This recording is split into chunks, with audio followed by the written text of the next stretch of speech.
Academia. Sato, shut up. Hello. This stream, we are going to go to Vimara Village. I believe I did in the earliest stream this week, accidentally did like the introduction, start of the quest. Talked to Catherine. Something about child kidnapping, you know. Maybe it wasn't a child.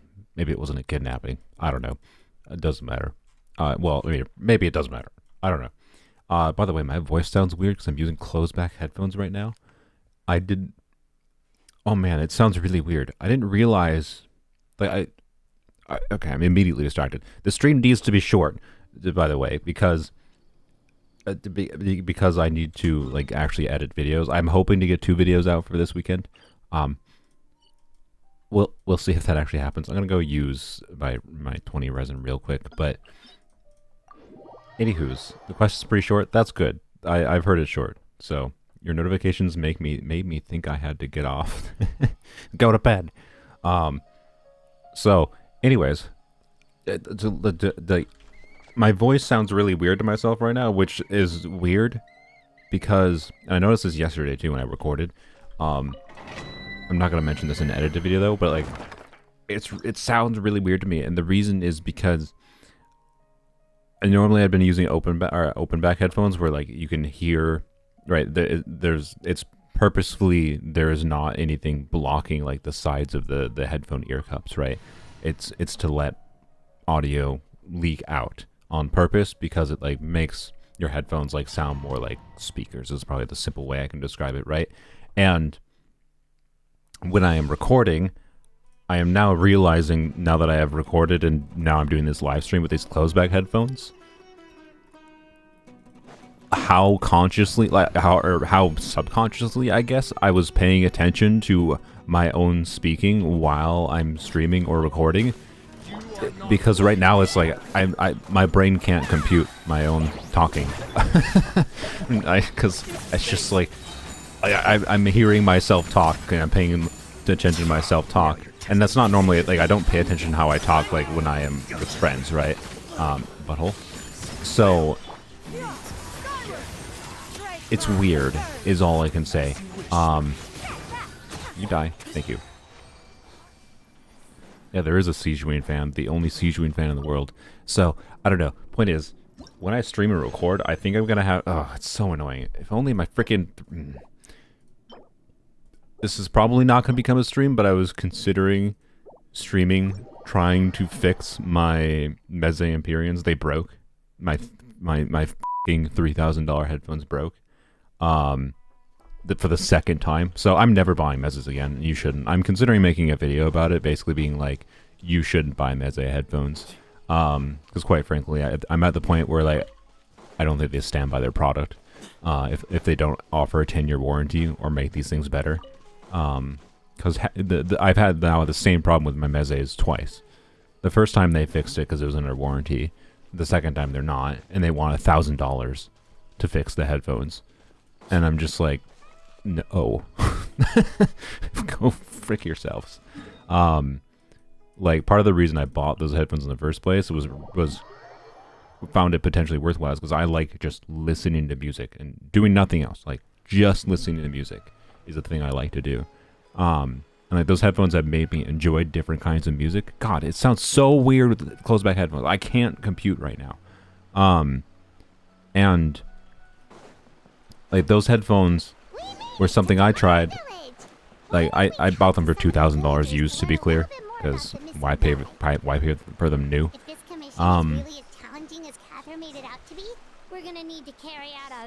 Very detailed investigation. So, anywho's, like, let me finish my headphones story before I get distracted by the story. It's like, it ended up being a justifiable purchase for my hobby. Like, look, when you have enough disposable income and have something you're passionate about, you know, buying something expensive that lets you explore your passion more is more than justifiable a purchase. And trust me, as far as like how far people go into headphones, buying one set of expensive headphones is fucking nothing. It is nothing on the scope of what some people spend. Like, some people spend absolute insane, stupid amounts of money that, in my opinion, I'll be honest, they are mostly wasting. Like spending tens of thousands on amplifiers that do all compared to the other aspects that actually matter. So I disagree with the mindset that many of the people have that buy the tier of headphones that I bought. But the my general feeling was like those headphones were headphones I could wear eternally. They were the most comfortable headphones I've ever used. Sound amazing. Make like I enjoy more music by using those headphones than I otherwise would.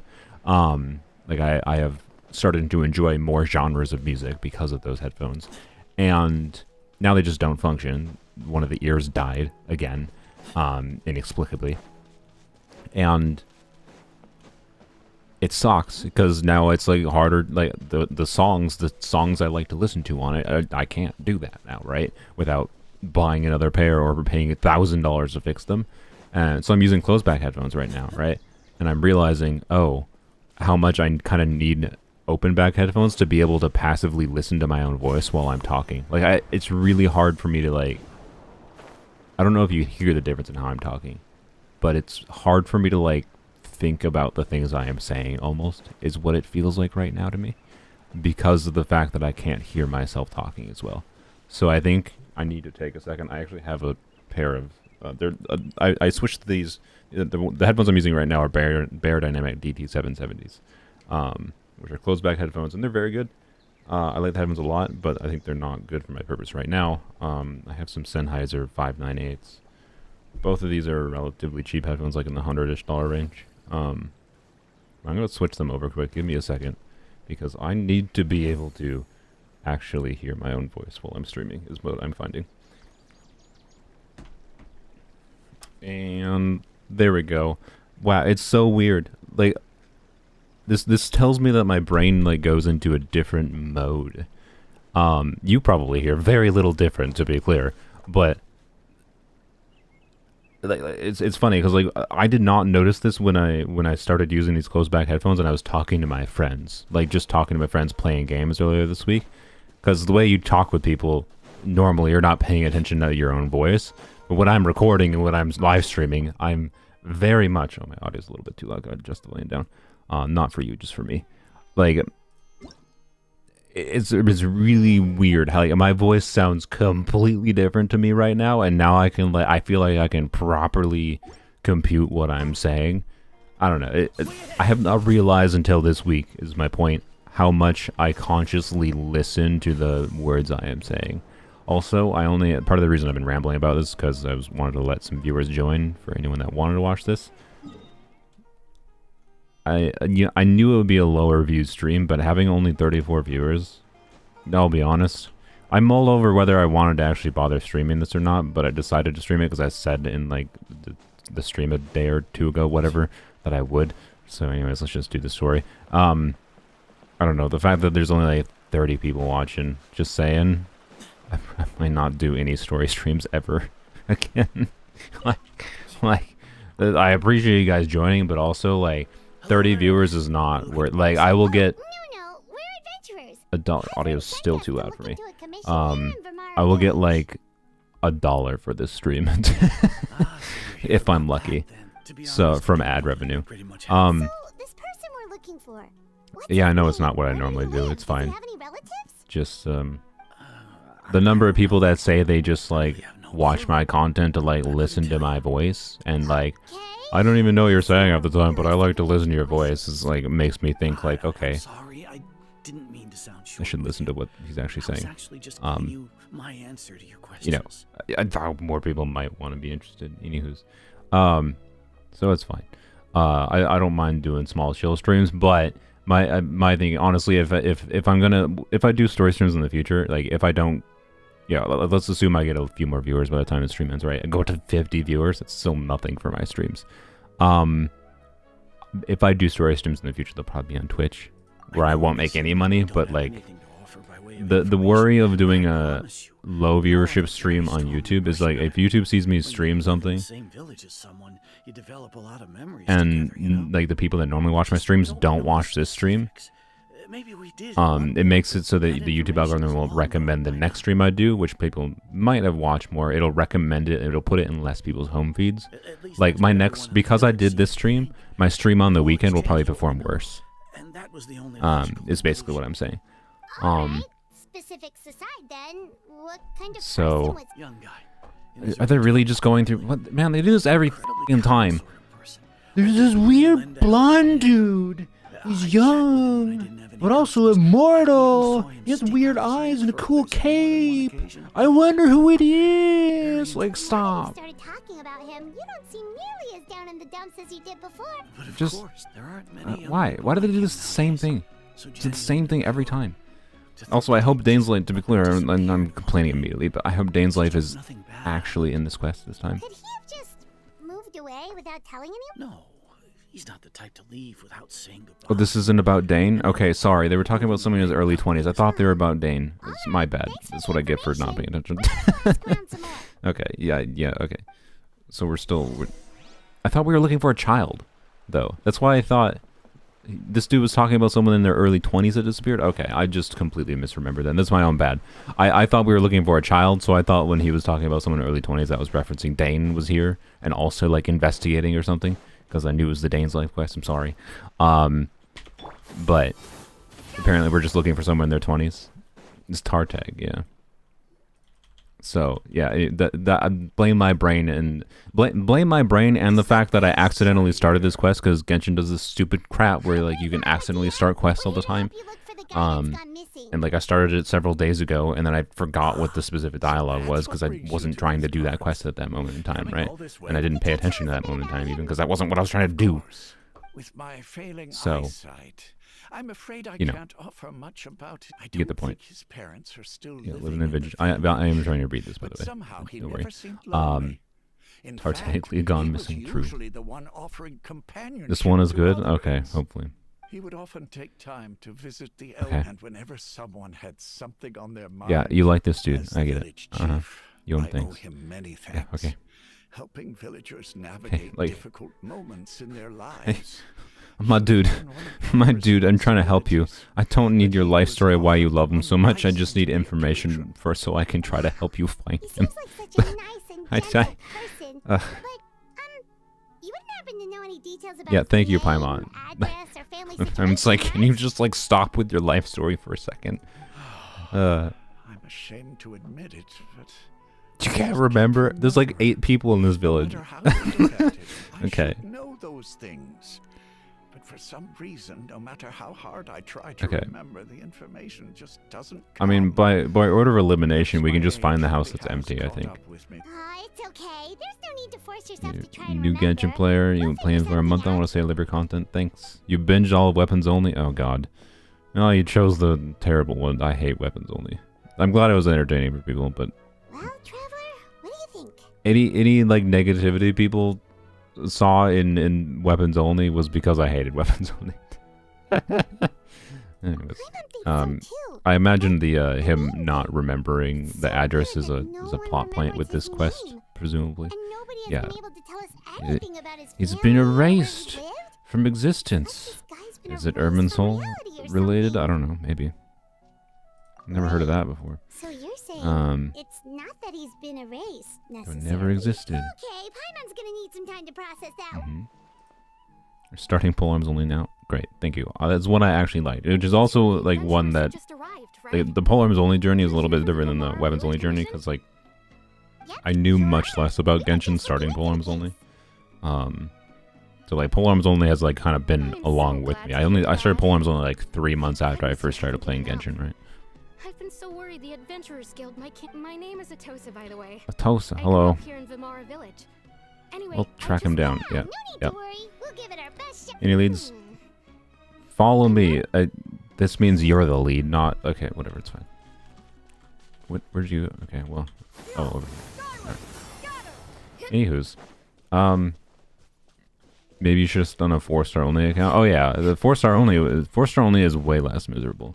But I did weapons only for a specific reason, to be clear. It was to answer the question of, like, you know, okay, how good can you make 4 stars with weapons that were not meant for them, kind of thing, when you're also restricted to but like the answer is not very good because a lot of 4 stars are constellation dependent, and you have no way to actually get constellations on 4-star characters. And it feels rough. Yeah. Like I know it the doesn't end look conclusion like was that but oh, this place weapons is do very not do meaningful like to me. anything that So full meaningful of memories. for characters We on used their to own. always sit They can together do under this meaningful tree and things talk. in conjunction with other specific Sometimes we combinations would of things, look up but at the like clouds in the sky or stop to feel it the wind really against our emphasized how skin. low value the weapon banner We'd is to me. sit there for hours at a time, never realizing how long it. I was actually adopted by the people of Vamar village. Wow, how The nice of forest them. rangers found me in the Found woods you in as the a child. woods? Wow, how nice I of was your surrounded parents. by such good people, and growing up in the Mhm. village was so lively. Okay. Alone?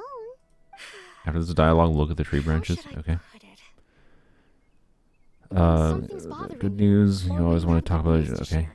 You always want to talk. Everyone has their Okay. own problems to deal with. Even if What I do you- might want.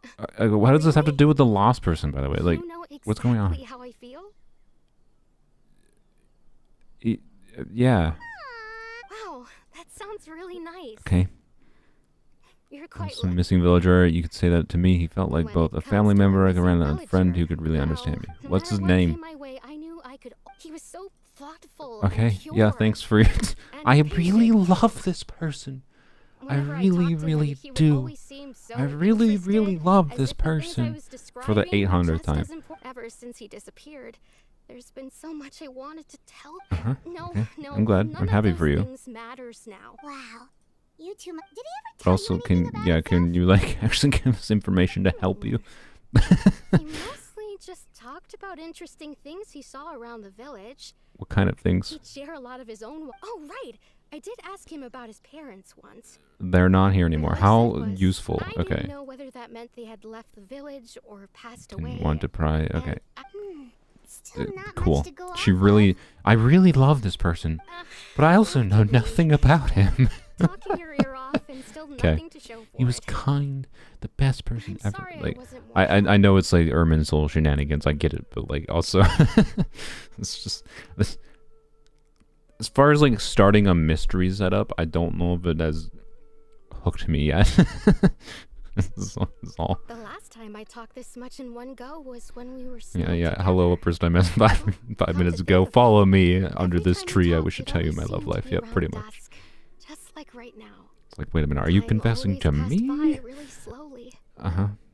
even when it felt like we'd been talking for If you would like to hours. write poems, can you go The write sun would poems still be and at the not same tell me? position in the- I'm trying to help you, Time not. always seems to pass slower when you're relaxed, right? Uh huh. Uh, Like, look, the what's sun wrong, has Gacha? set in the time that this lady took us up here.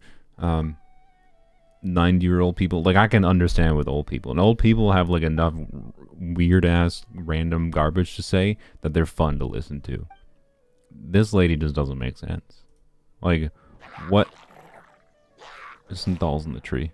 Hey, They look at whatever. those hood churls over It's fine. there. Oh look, it's in a bus mage and a chest. More importantly, what?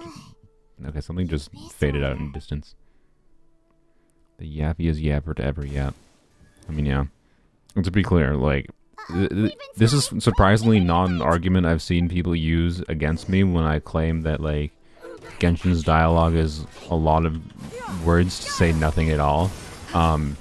The best argument you could have is that, you know, I do the same thing. You know, I use a lot of words to say a lot of nothing, like I'm a bit overly wordy. But the difference is, though, if you were going to argue that, is I do that because I'm like trying to hold a conversation on my own, right? Because I'm not talking to I'm not talking to anyone else. I'm talking to myself, right? You like, okay, I could have just probably used Fischl to deal with this problem, but you know,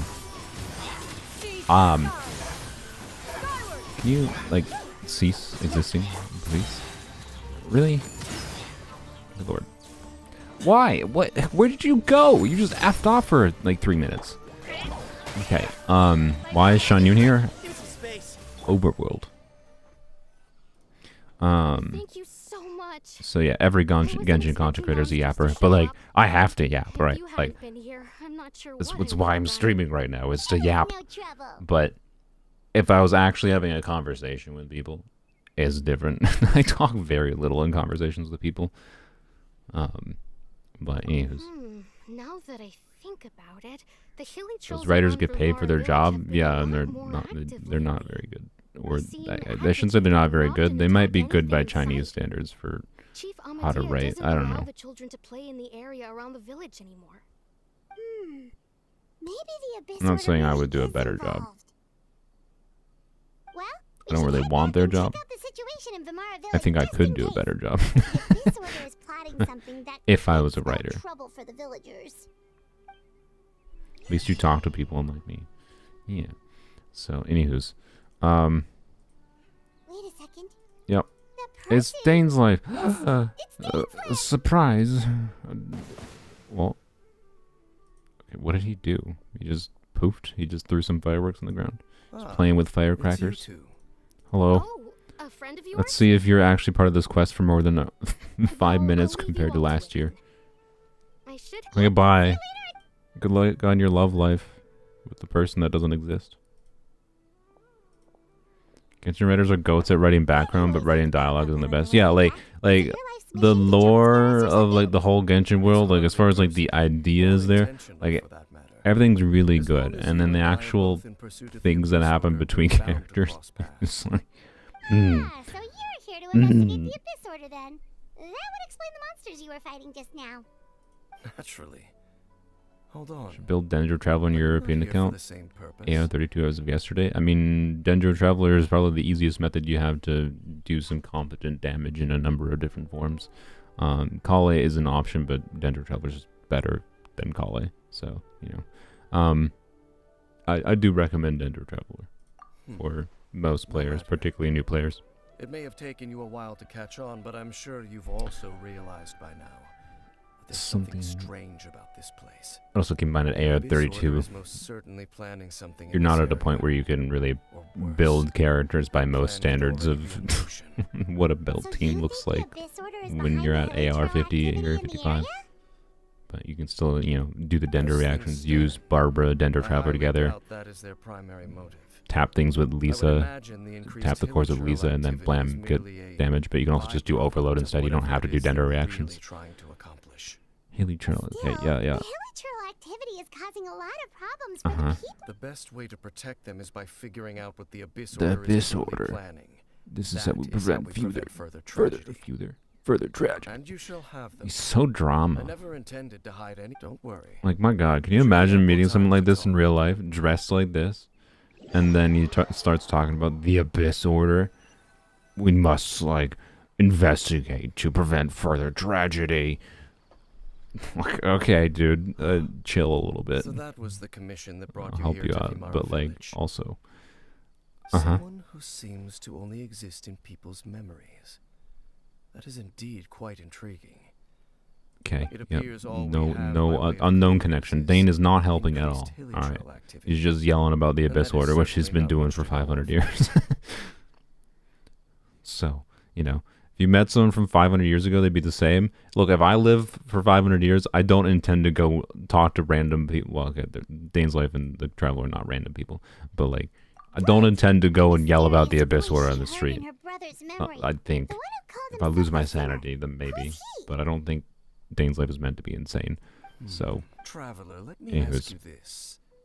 Do you believe your sibling to have betrayed you? I'll have faith. Yeah. I sense hesitation in your words. After all, I don't know you what still happened, haven't but figured I out have the whole faith. truth of what We're happened. family. There's still hope for the two of you to reconcile.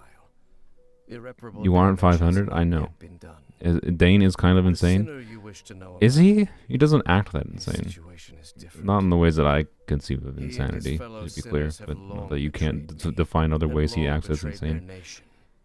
His name is Vedderfolnir, Okay. the visionary. The visionary. I'm loath to admit it, but he His is also brother. my kin. Surprise. My older Your brother? Is this another random There Conrian were that 5 of happens them. to be alive? The Oh, five the 5 sin. sinners of Conria, Mm. the wise Roptatir, the visionary. Wait, Vedderfolnir, Rheindotir? Was this already known information? Gold, That Rhindaughter, the foul Rhindaughter? I thought it was Surtalogi, Dotir. Sorry. Okay. and Rehir Um, Solnari, Rerir. The main name I recognize here is obviously Ryan the Tier. Were they ever known to be a Conria person before? I don't remember. My memory may become, I will never forget their names. I'll have my vengeance. You're so edgy. Wait, some of those names sound He's really actually familiar. more edgy than My Wanderer, which is brother impressive. The one who created Albedo.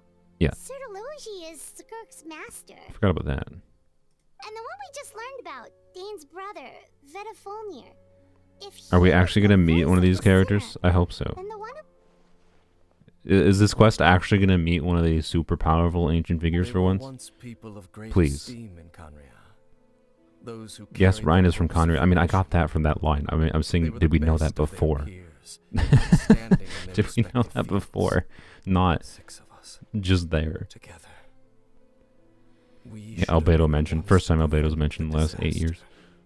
The You pull ones for to 6C6 stop the Dainsleif. Finster King I'll from pull for C0 if he's not continuing just to a rock the boring carry. foundation of the world. Yet, deep within, the 5 of them craved something more.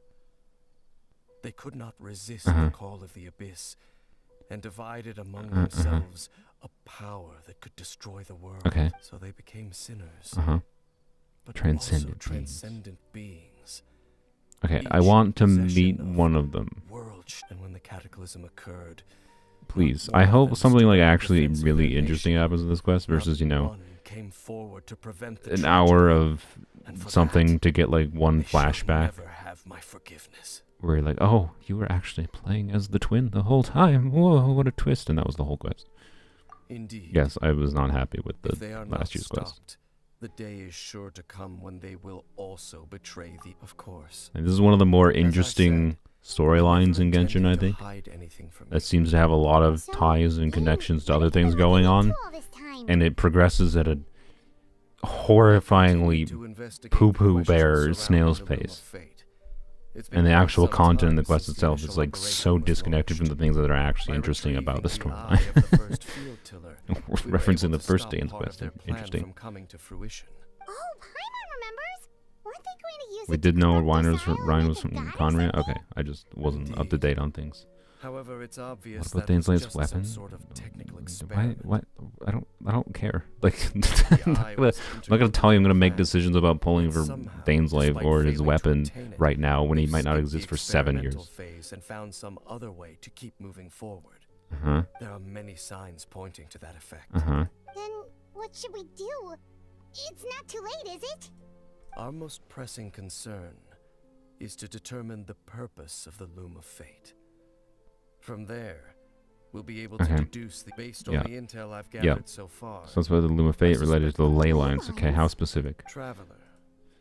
you Siblings' were able to memories. Yep, observe ley and lines. exhibit my Okay, so recent we're gonna purposely do that this investigation time. has shown That would abyss make this quest a order lot more activity interesting. in a particular area. Yeah, let's do that. Let's go. Then our commission here in Vamara Village. Could it be connected? Was there reason to pick Lumine over Aether? I don't know. I don't remember. I probably just liked her design more. Honestly, I like neither of the designs. Certainly possible. But like, I'll join your I investigation don't know. tomorrow. This missing person. Well, if we're teaming up with Dane again, we're gonna need all the energy we can get. Let's try I picked investigating Aether on somewhere a forums little only, but it's further worth. away tomorrow.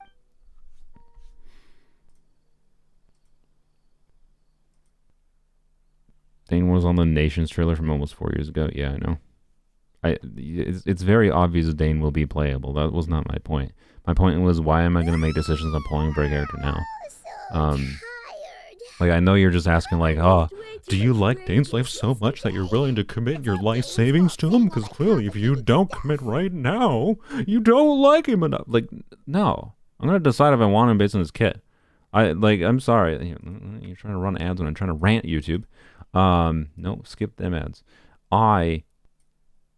Even if Arlecchino had a terrible kit, I would not have pulled for him in main account. She had like a perfect kit. Like I can't really imagine them doing an on-fielder that I like more than the way that they did Arlecchino. And like, so I don't know what to tell you other than even characters I really like in game, I don't feel a need to pull for characters that I just like. I pull for characters that I think they would be interesting to play.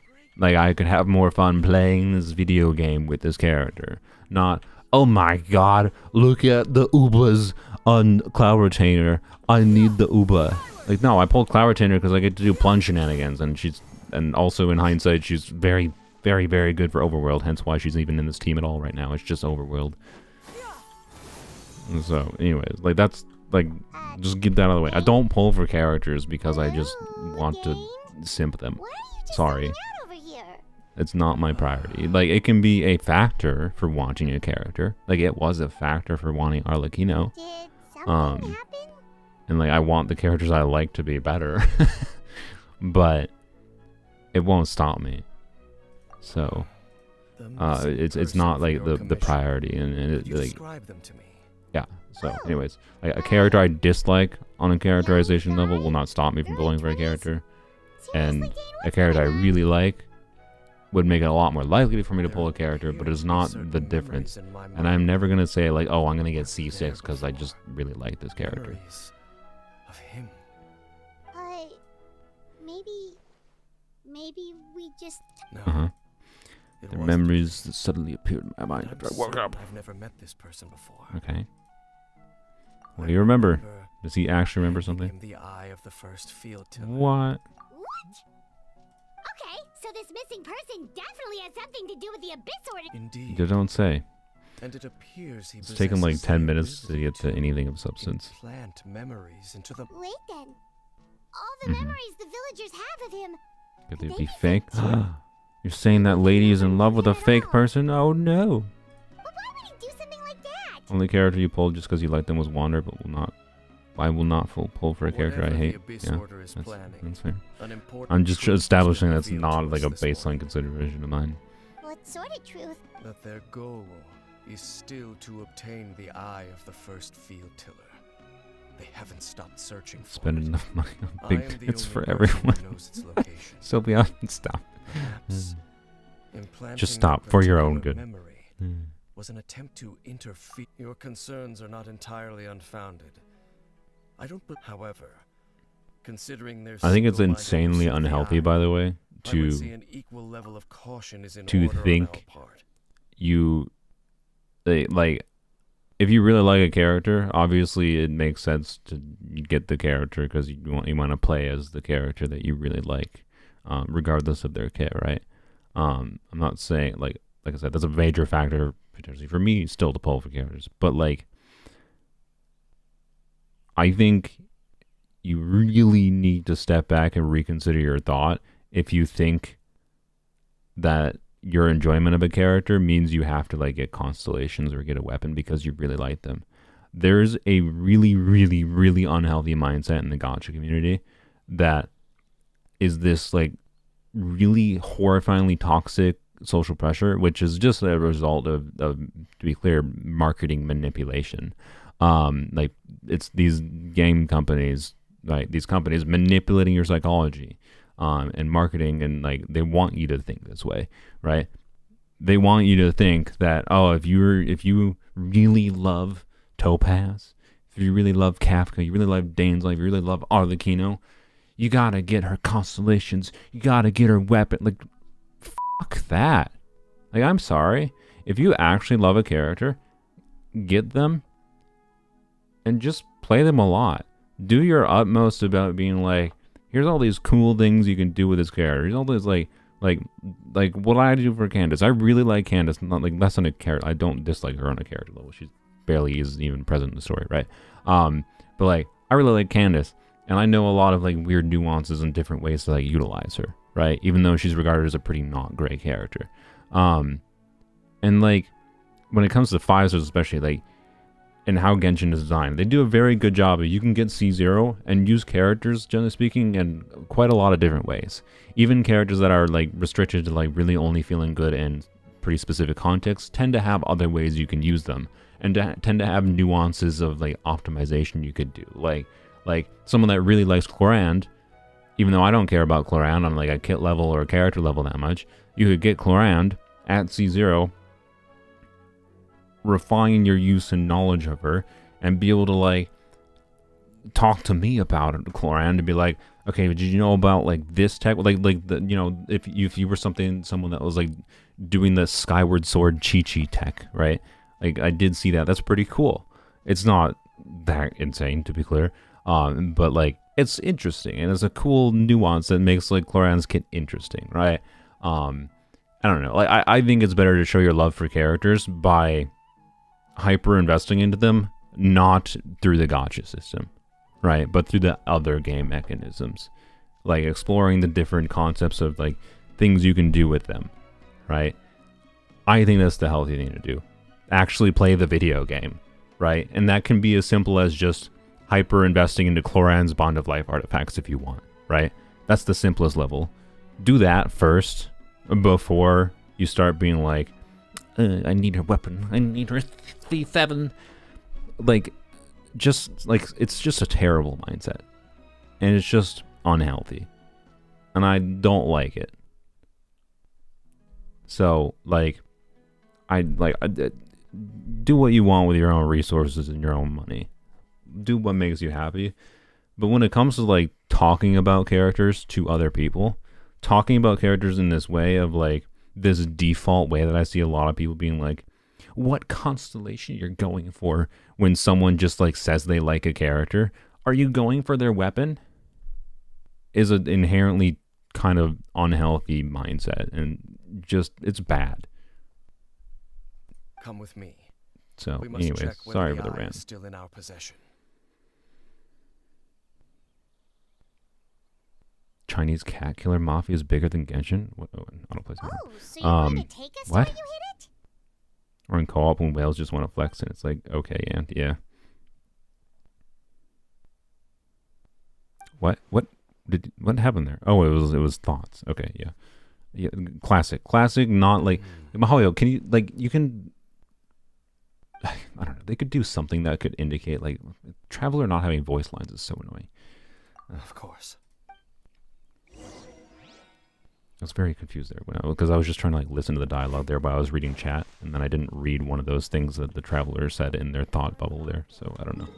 If whatever Traveler said in the thought bubble there was important, let me know. I have no idea what the Chinese thing is. But okay, so far this quest I have not been that impressed by, to be clear. It'll probably redeem itself by the end, like these usually do. But good God, why do they do? They're so time wasting to start. That's what it feels like. So you hit it way out here? Not an easy place to discover, that's for sure. Well, let's go check to see if it's safe. Traveler, wait. You okay, boy? Is he just gonna like collapse and then he's not gonna be part of the quest? Let's head inside. That would be funny. I would be annoyed because he just didn't exist for last year's quest. So many of these quests, by the way, like this is a problem with Genshin in general. Like they clearly have like an outlined idea for like the core structure of like ideas for like characters, like for baseline ideas they have for characters and things they have that are important lore bits of the world. Like I'm sure they have an outline for what the like things with Celestia on the simplistic baseline. Things with like they probably do have the answers internally. Like the world is well thought out, pretty decently, right? Electro and Pyro recommended. Oh, let's go. Wait, do I not have a Shivers team preset? Oh God. Oh, I do. Good. Okay. And like the lore is good, and like, but then the way that the actual like specific stories are experienced for the player come off not very well thought out, right? Like the way that these are written feels like they didn't plan, you know, like they started the actual writing and work of what this specific quest was going to be after they finished the previous Dainsleif quest, right? It's like they're writing this book chapter by chapter. They have the outline of like they want to have X plot points happen over X amount of time, but then the actual content of how we get to those plot points is just whatever riffraff they can think of on a year by year basis. So That's my current feeling. It's the same that Genshin's kind of always had, and it's why it kind of fails on a storytelling level for me. Not just like the dialogue issues is my point. A whole lot of time for a whole lot of not much to happen, right? Like, this is a year to have this quest, and we're probably going to get like one minor lore progression. Is what the end result is going to be, is what it feels like. But I don't know. Whoop. Right here. Emerge. Puzzles? I like puzzles. But then I see a puzzle and everything is redeemed. It appears the mechanisms here have changed over time. Len, thank you for the 11 months. The Chinese cat thinks some sick people in the Chinese fanbase kill cats because they hated the Scaramouche game playable. What the f*** is wrong with those people? Bruh. I'm not gonna lie. What is wrong with it? There's not many things I think that are more reprehensible than just killing animals for no reason. Like hunting people that hunt animals. That's a reason. I thought this was a puzzle. It seems to be. It's just a thing I don't get to touch yet. Like what the F? Like, how do you have such utter disrespect for life that you do that?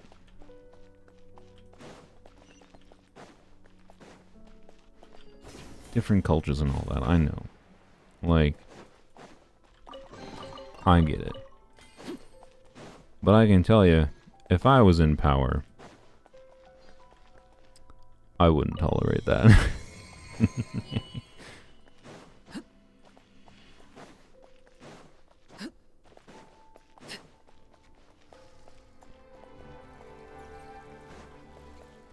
Lots of psychopaths kill animals or people, and they think if they think they will enjoy the act. Gacha games aren't a prerequisite for that behavior. I know. I wasn't trying to say it was. I was more just saying what's wrong with people in general. Like why like yeah. There's a good chance those people would have found reasons to justify killing an innocent animal for whatever other BS reasons, right? There is other underlying problems that it wasn't just caused by the Gacha game, but my cultural relativism was I was simply acknowledging that different cultures are a factor in like the value of life, notably, right? Like different people have very different perceptions on what makes okay. Wow, this is the hardest puzzle in the world. Right, like cultural relativism is just acknowledging that people have differences, like, and like different foundational beliefs, different ways of valuing life, and I don't think someone should be thrown in jail for killing a cat for their life or something. I think it's morally reprehensible behavior, and I would never want to like openly tolerate that. And like, if you were my friend and you did that shit, I would completely disconnect from you. Like, it's not tolerable behavior to me. But in the context of like trying to appropriately judge things on more objective standards rather than personal moral standards, you do need to acknowledge there's potentially significant cultural differences in the way you perceive the value of Looks like we can't life. go any further. Right. Should be retitled as cult relativism. Maybe, yeah. The presence of the abyss. Most religions are just cults with a like that. Okay, this is maybe a pretty big hot take. Religions are cults. Like the difference between a religion and a cult is that religions are socially accepted and cults are not. I think that's the only difference. That's the only real difference. So, yeah.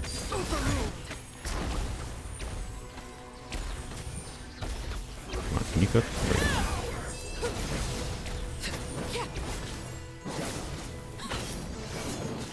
Snap.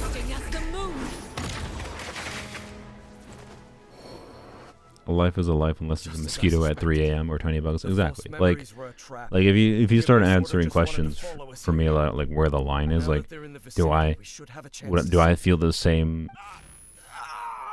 I shouldn't be listening to Dada when I'm talking about life, but like do I feel the same about like someone killing a mosquito versus killing a cat? No, right? Like there is a line for that. So and that line might be different for different people. But really sensitive to that sort of thing.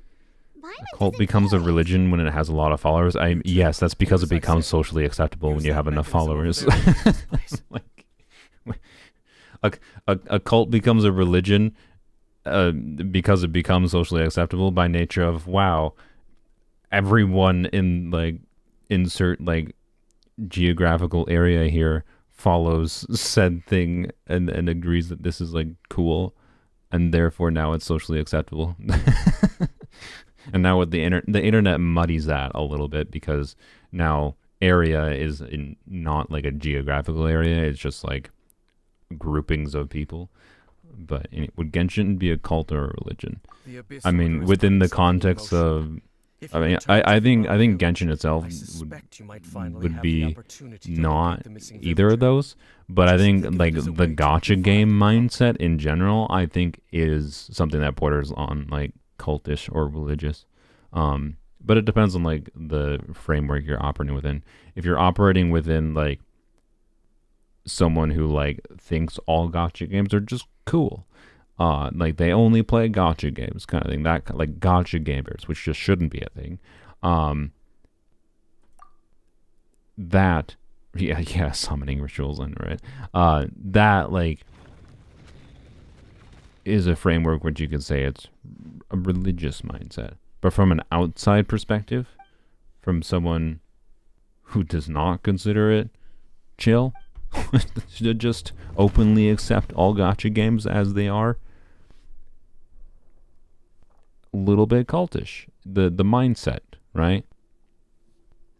So anyways, but cults also usually refer to like more organized groups, and they're usually around like a specific leader with a specific idea. They tend to be more small. So no, I would not specifically define a gacha game community or the gacha game community in general as a cult or religion.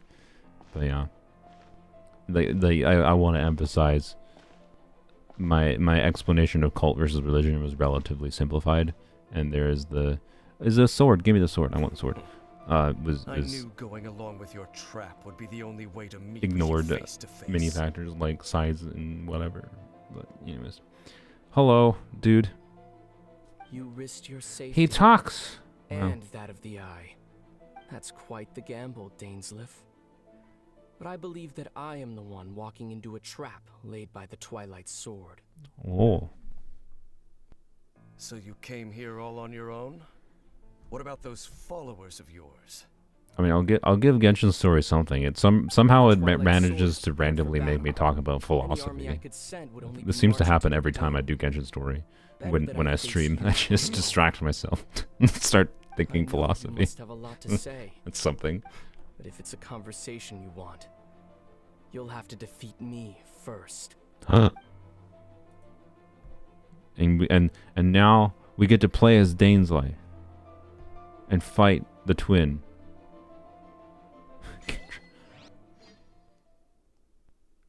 Nope. See, if Mahoya was smart, by the way, they would retroactively go back to a lot of these Dainsleif quests and like the Abyss Order's on the move. The ley lines make it so that, you know, when Dainsleif is actually a playable character in the game, you've got to play as Dainsleif in those quests. We know they're never going to do it, right? It's just going to be the same thing, even when Dainsleif is actually a character. Hey, look at those hilly trails. Weren't they acting super agitated just a little while ago? I feel like after, you know, you learn that hilly trails are just people in the chasm, like Conrans. Oh, sorry. They no longer needed to dwell on their suffering.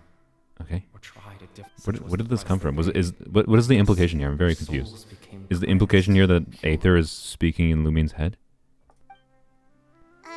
Did you hear that? Or, no, just speaking aloud in general, apparently. It sounded so gentle. Oh, this Okay. is weird. Weird? Yeah.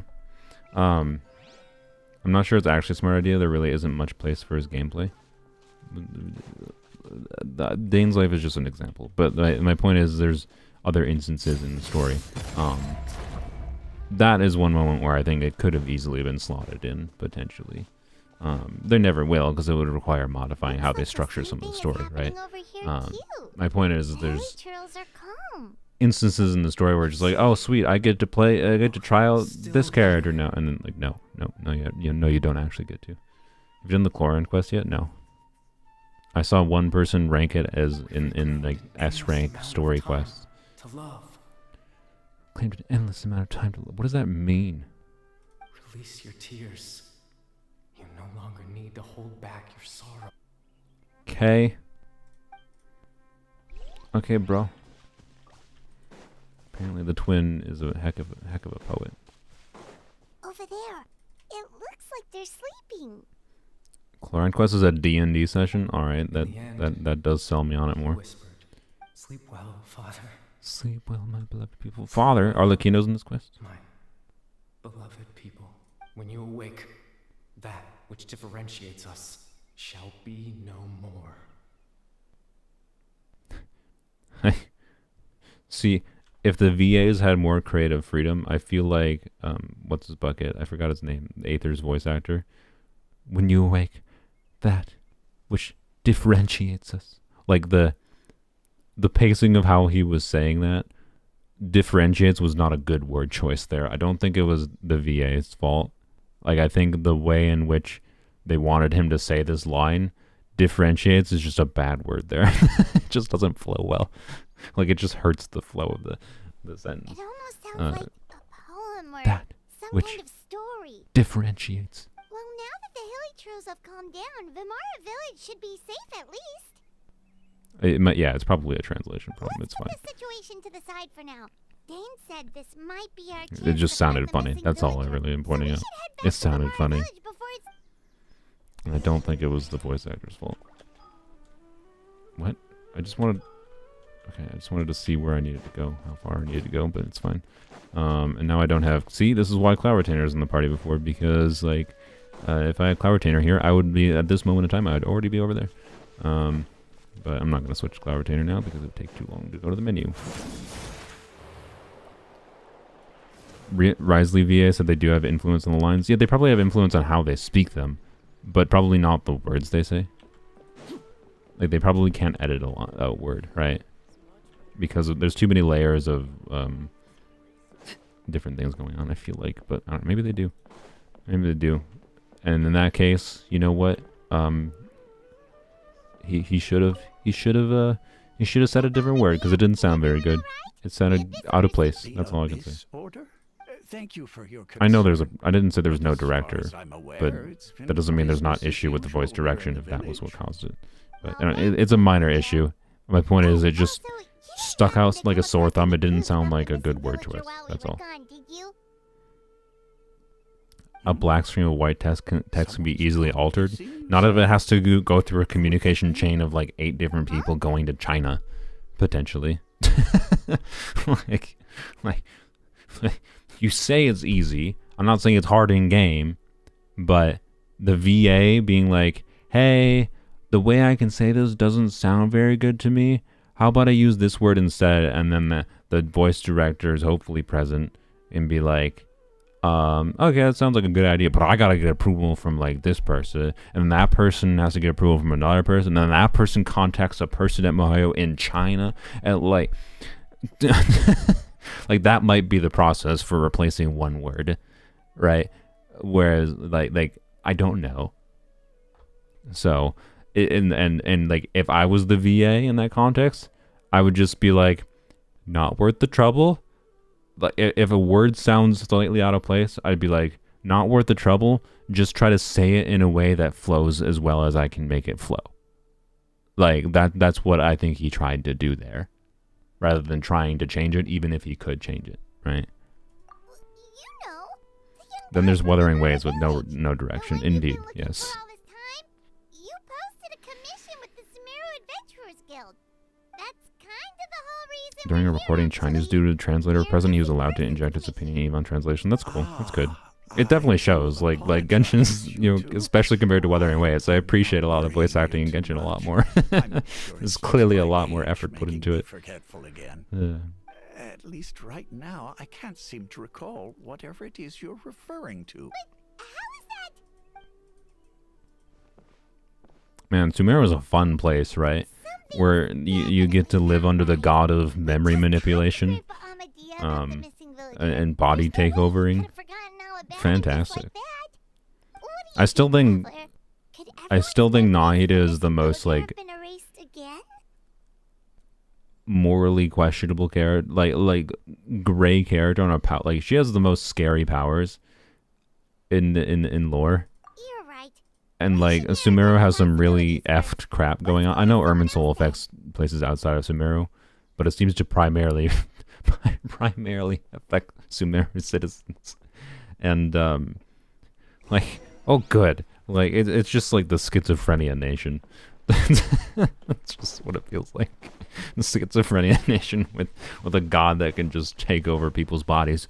But I know better because I'm so nice and I don't do that. Except for that one time she definitely has taken over Traveler's body without consent multiple times. Gone missing?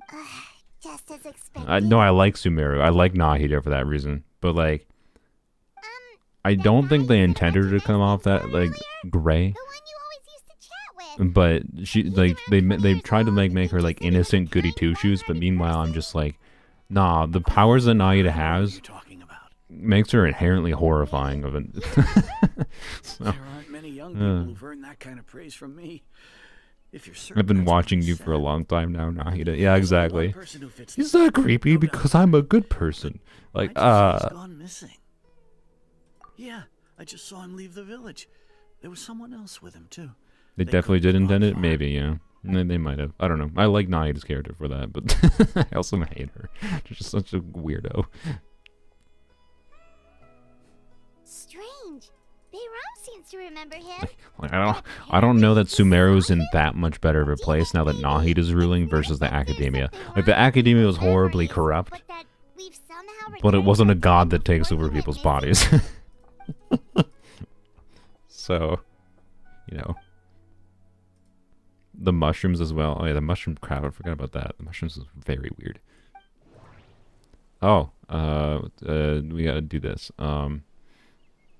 I've been paying attention. Oh boy, this is why people don't come to my story streams. You come to my story streams if you want to listen to philosophy. Just like what happened with Greater Lord Rukadevata? Yep. Rip Rukadevata. If we She really would have did been travel back to a time probably just before as he corrupt as disappeared, Nahida, that could explain why but the villagers said he had not a gone child missing. model and therefore better. If we really did Oh, I travel, thought I clicked on that one. if this person only exists in people's memories, Wow, traveler maybe we're in voice lines. someone's memory right now. It's probably this. Right. Paimon totally forgot about the See, I'm following it. disturbances. Slightly. We're in someone else's memory. Why is this Just like thinking you voice but the mentioned rest your isn't sibling summary exactly? last time. Nahida is so good. If it were me, That I would would have never also forgiven the explain why we sages seem to for be keeping at me a time captive. before he went missing. I It's mean, a I'm not memory saying as she well. isn't good-willed. Everything that she's actually done shows her to be good-willed and good-intentioned. But she also takes over people's bodies without consent.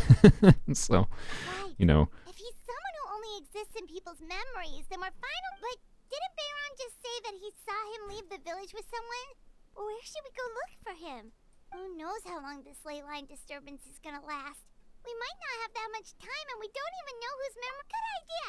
That'll help. We pretty much figured okay, out yeah. that the missing villager has the You know, ability the best to- thing about the previous Dainsleif quest, I mean, it was probably the worst Dainsleif quest, right? that. The, Like, whatever it does was maybe called, leave a trace that would somehow give him away? Caribert. But it had like no Paimon, and that was fantastic. Oh, gotta read. because it can't voice this for some reason. Implanting memories must be an imperfect process. There's no way the new memories could be perfectly blended in the old new ones. Okay, there has to be some kind of tell.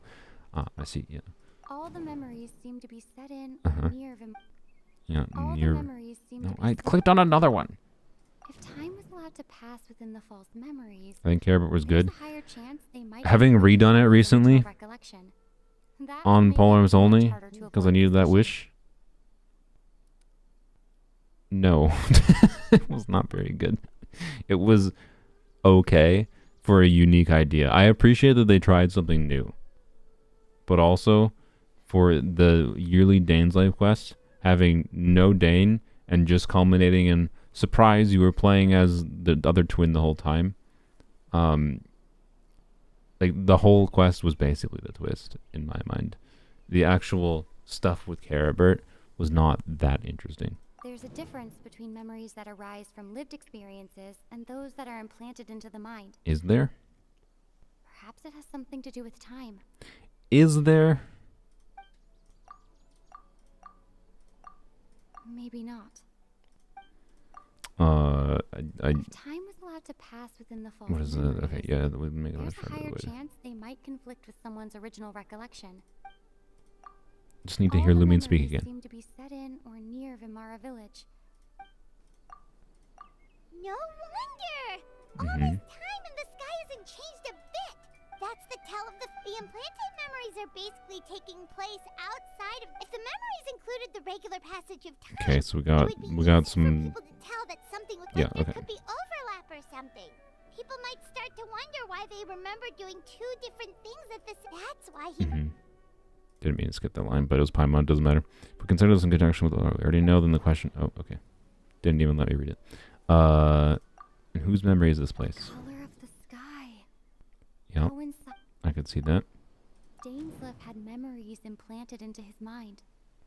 Is Could it be that it's Amadia happened more than once? the old dude?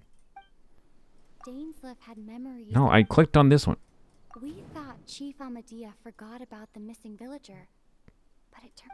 I mean, and the answer should be Atosa, obviously, but every bone in my body wants them to actually have this, like, be in the chief's memory.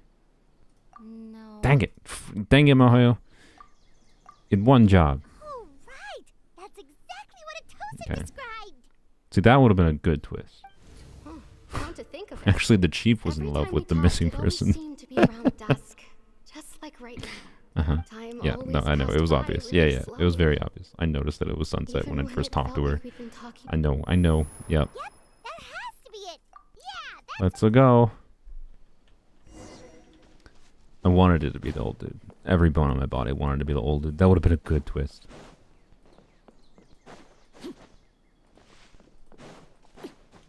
Okay. Dude, do you wish I had Cloud Retainer? I'd be there already. I'm not even joking. I think I would be. C1 Cloud Retainer has ruined my Overworld experience.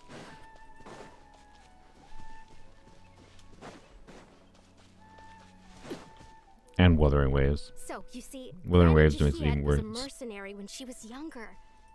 She Mhm. just talks like that out of habit. Trying to She's scare the like, children. "Oh, there I go again. Always talking about my own things. Lady, just say you like him. It's okay if you don't.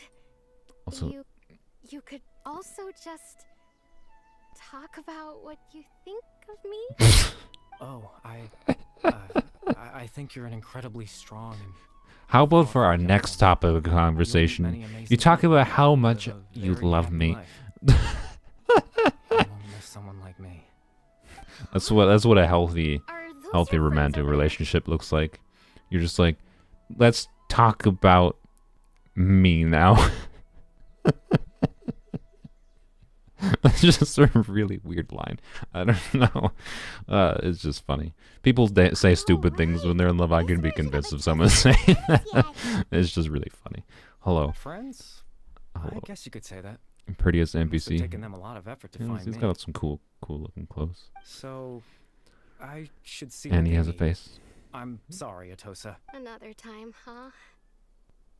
And Genshin's classic low resolution okay. NPC models with I'll their head clothing. back to the village then. But camera zoomed in Talk close to to you make it look even worse than it is. Some other time. It's not that bad. It's not that low resolution, but it's exaggerated because they do these weird close camera angles all the time, so it looks much worse than it actually is.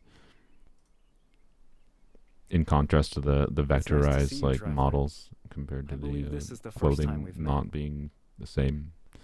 Anywho's, hello.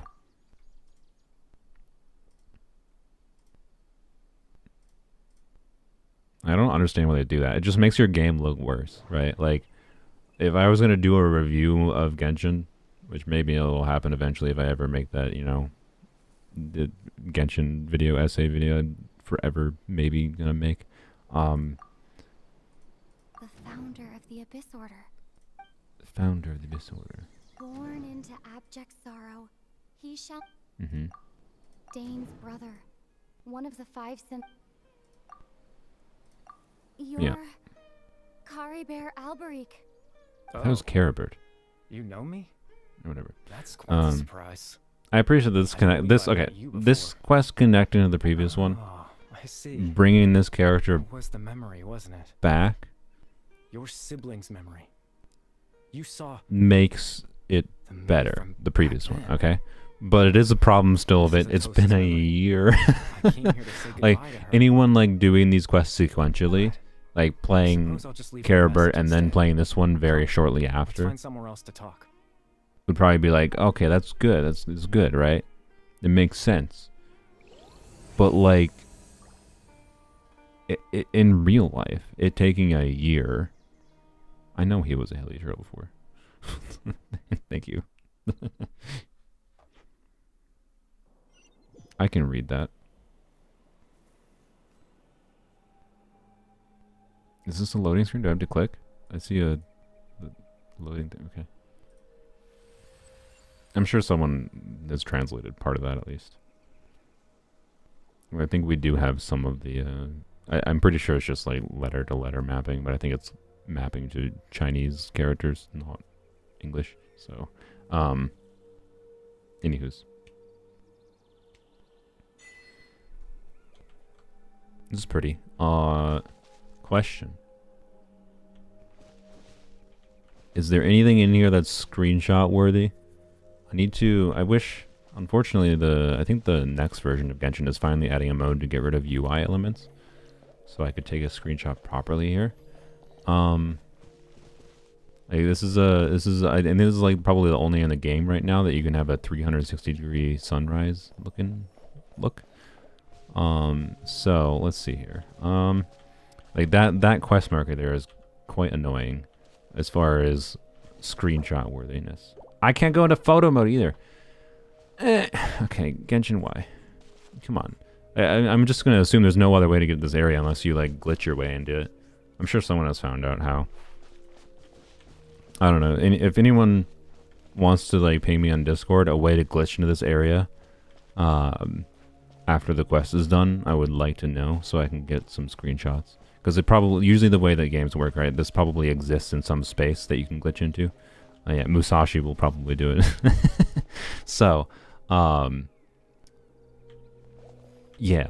Anyways, and I want to get here to actually have photo mode available so I can have like a screenshot. Because like this is a good like background to plaster over a live, like for my live stream backgrounds, right?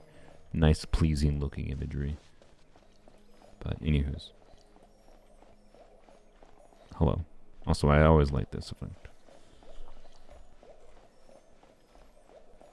I can't dash, but it's fine. It's also got a nice little subtle sound effect to it.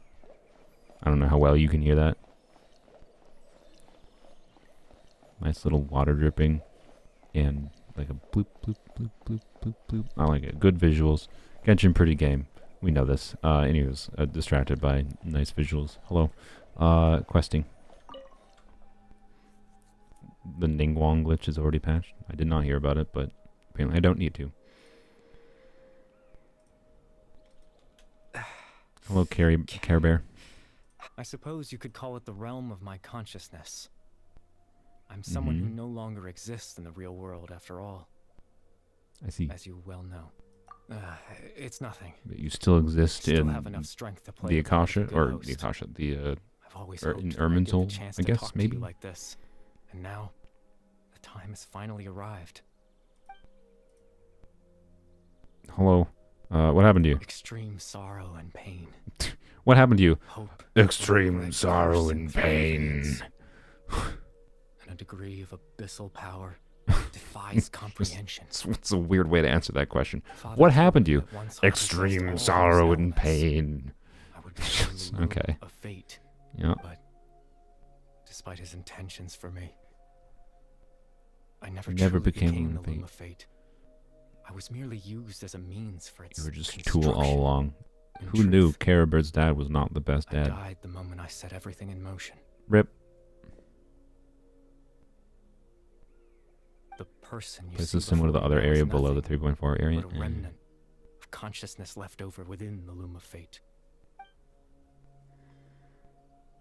That's why he no longer exists outside of people's memories. As for your question, the loom of fate is a device capable of weaving ley lines. Does this mean infinite hero's wits? Imagine. 5 years from now, we acquire the Loom of Fate, and we don't need to spend resin for ley lines and more anymore. Can you imagine? I know it's a fake dream. In its primitive form, it can only be used to create and implant memories. But as more of it is completed, its power becomes stronger and stronger. That would solve my Until problem with finally, Genshin right now. Wherein it like I has would the like to power to be weave leveling up real more ley lines characters of its and own. be like go Once all into fully I'll hate them, but The don't moment have the it gains resources. The power to weave ley lines, it loses the lower level ability to influence memories. okay. But it also becomes a tool that can change the entire world. Yes, Ah, I have the ability to control the loom in its semi-completed form. interesting. I suppose you can think When of it was as a this form of completed? compensation. Like, was this completed 500 years ago, or was this After all, completed Its a year existence ago? cost me my life. I don't. Okay. Why he kinda. I regret to inform you, you can't date the fictional characters, no matter how attractive you find them. Why did the implant? Yeah. Okay. Ah, that. You were wrong to do wrong to that. implant You those just did it because memories. what you wanted to have a connection to people. Sorry I I'm caused guessing. so much trouble. Probably. Not only for Probably. everyone in the village, but for you as well. I just wanted them to feel like I once existed in this world. Rip. Sad boy. As if I like how this is another care request. I feel like I had a chance Mahayo at has life. pulled one over on me. Also, Dainsleif is absolutely not part of this quest again.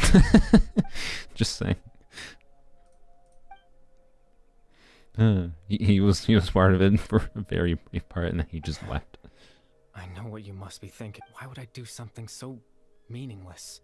Yeah, I know he's like fighting with the twin. I know. But I just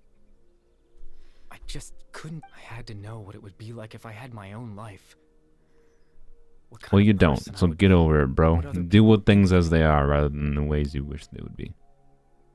Be your own person as you can be, not as you think you could Chief magically Amadea, adjust reality to. Aram, Granny Jahiyat, Atosa.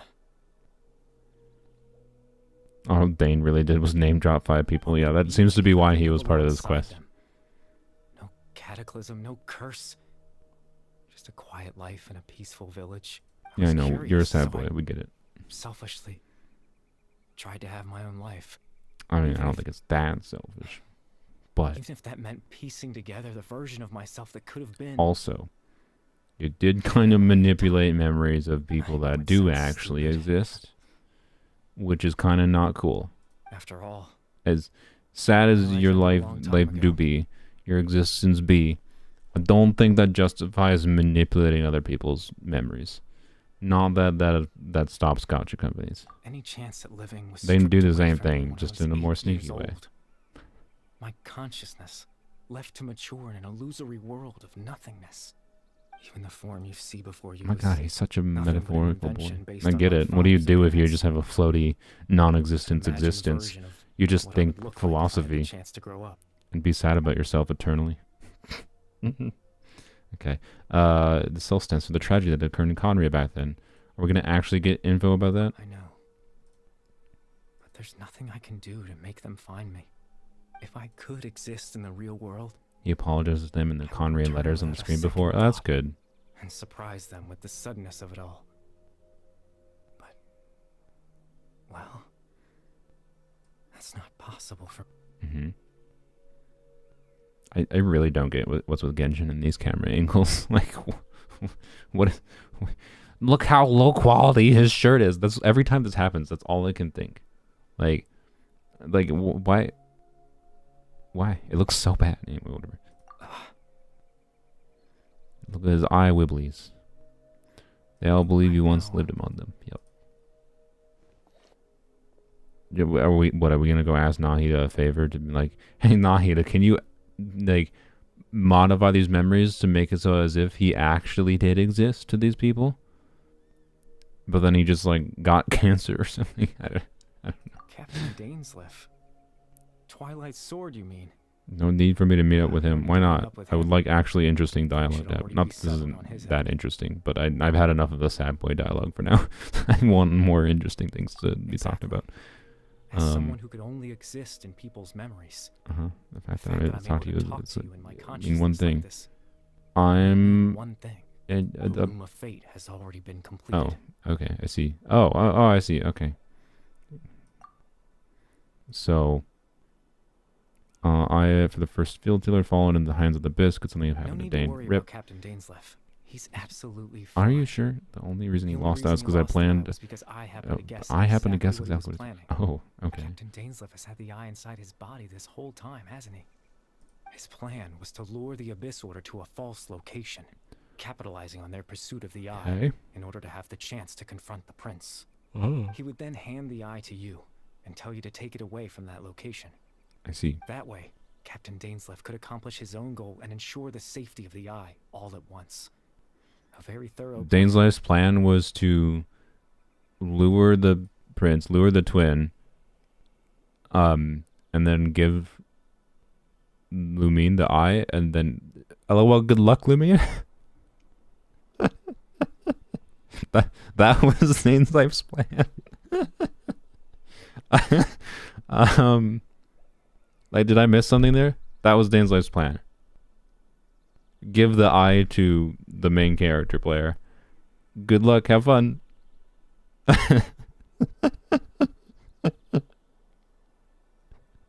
Okay, I'm not surprised this plan failed. That's right, because in his mind, he had given it to you already. Oh, especially if he didn't tell me about it. Oh, Dane got a false memory. I mean, nice twist, but also it was a really terrible plan. Before you two entered that false location. I can't handle it. It's such a terrible plan. Traveler, wait.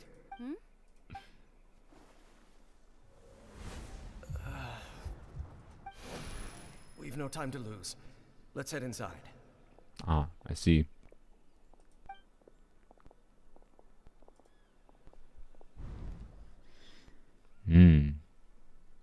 That was when I implanted the memory. It's a funny twist on its own in the sequence of this story, but also that's a really dumb plan. To notice anything out of the ordinary, and took that memory to be real. I'm sorry, Traveler, but I needed the Loom of Fate to be completed. The colors are pretty. To do that, we had to retrieve the eye. Yeah, that's fair. I promise I'm not trying to conceal anything from you, but okay, I have no idea what the prince was planning, but I helped him anyways. Because I am morally questionable. I mean, it's in line with other actions he's done. They could be planning. I fear I'm too insignificant to even get a glimpse of the bigger picture. Okay. In any case, I had my own use for the Loom of Fate, and my goal... What was that? You remember my father, don't you? Clothar. Alberic. I believe after he used the power of the Abyss to restore consciousness to my hilichurl form, I suffered. Oh, he's still a sad boy. From an indescribable still a sad boy. Mental anguish. They're hardcore feeling. This boy is really sad.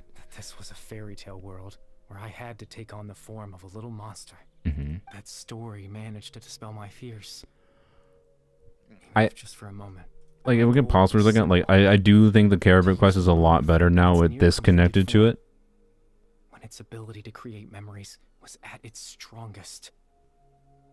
to use the Loom of Fate in its near completed form when its ability to create memories. Okay.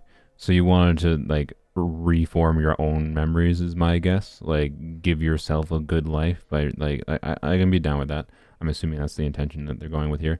But, like, I think if it was written a little bit better, last year's quest and this quest should have been one quest, is my current feeling. Right? But, anyways. To implant a specific memory into the minds of the Hilichurls. But implant in the minds of the Hilichurls? In that memory, I would tell them a story. Just like my father did for me. Okay. It was a story of fairy tales and love. But this dude speaks so slowly. More than anything, it's not bad. It's it's fine. Voice actor's doing his job. It's just the character is speaking so slowly. It's so drama. Like everything about him is just like, feel bad for me. And meanwhile, he's like, I partook in the device that might end the world. Like, I'm sorry that you're a sad boy. A lot of people are sad. Your actions might make a lot more people sad, I think, is my current takeaway. So it makes it hard for me to feel that bad for you. Just, even if it's not that much your fault. If you're just a side effect of all the other things going on.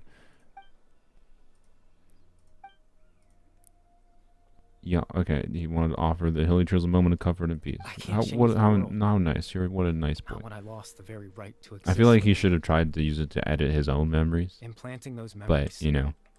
That was the most worthwhile thing I could offer. All that's left of my existence is a wisp of residual consciousness tied to the loom of fate. In truth, that trace of my consciousness should have dissipated long ago. My goal was the one thing that allowed me to hold on all this time. But now, the bedtime story is finished. Story is finished. Time to go to bed. I really wanted to just click. I'm putting my mouse over the stop streaming thing. I was about to click it, but then the fade to black came back. I kind of wish I had done it. Yeah. To be fair, you'd also probably be sad in this situation. I mean, if I was him, yeah. No, I just like, I get it. I get it. I get why he's a sad boy. He name dropped the quest. I know, right? That's why. That's part of why I was tempted. Bye.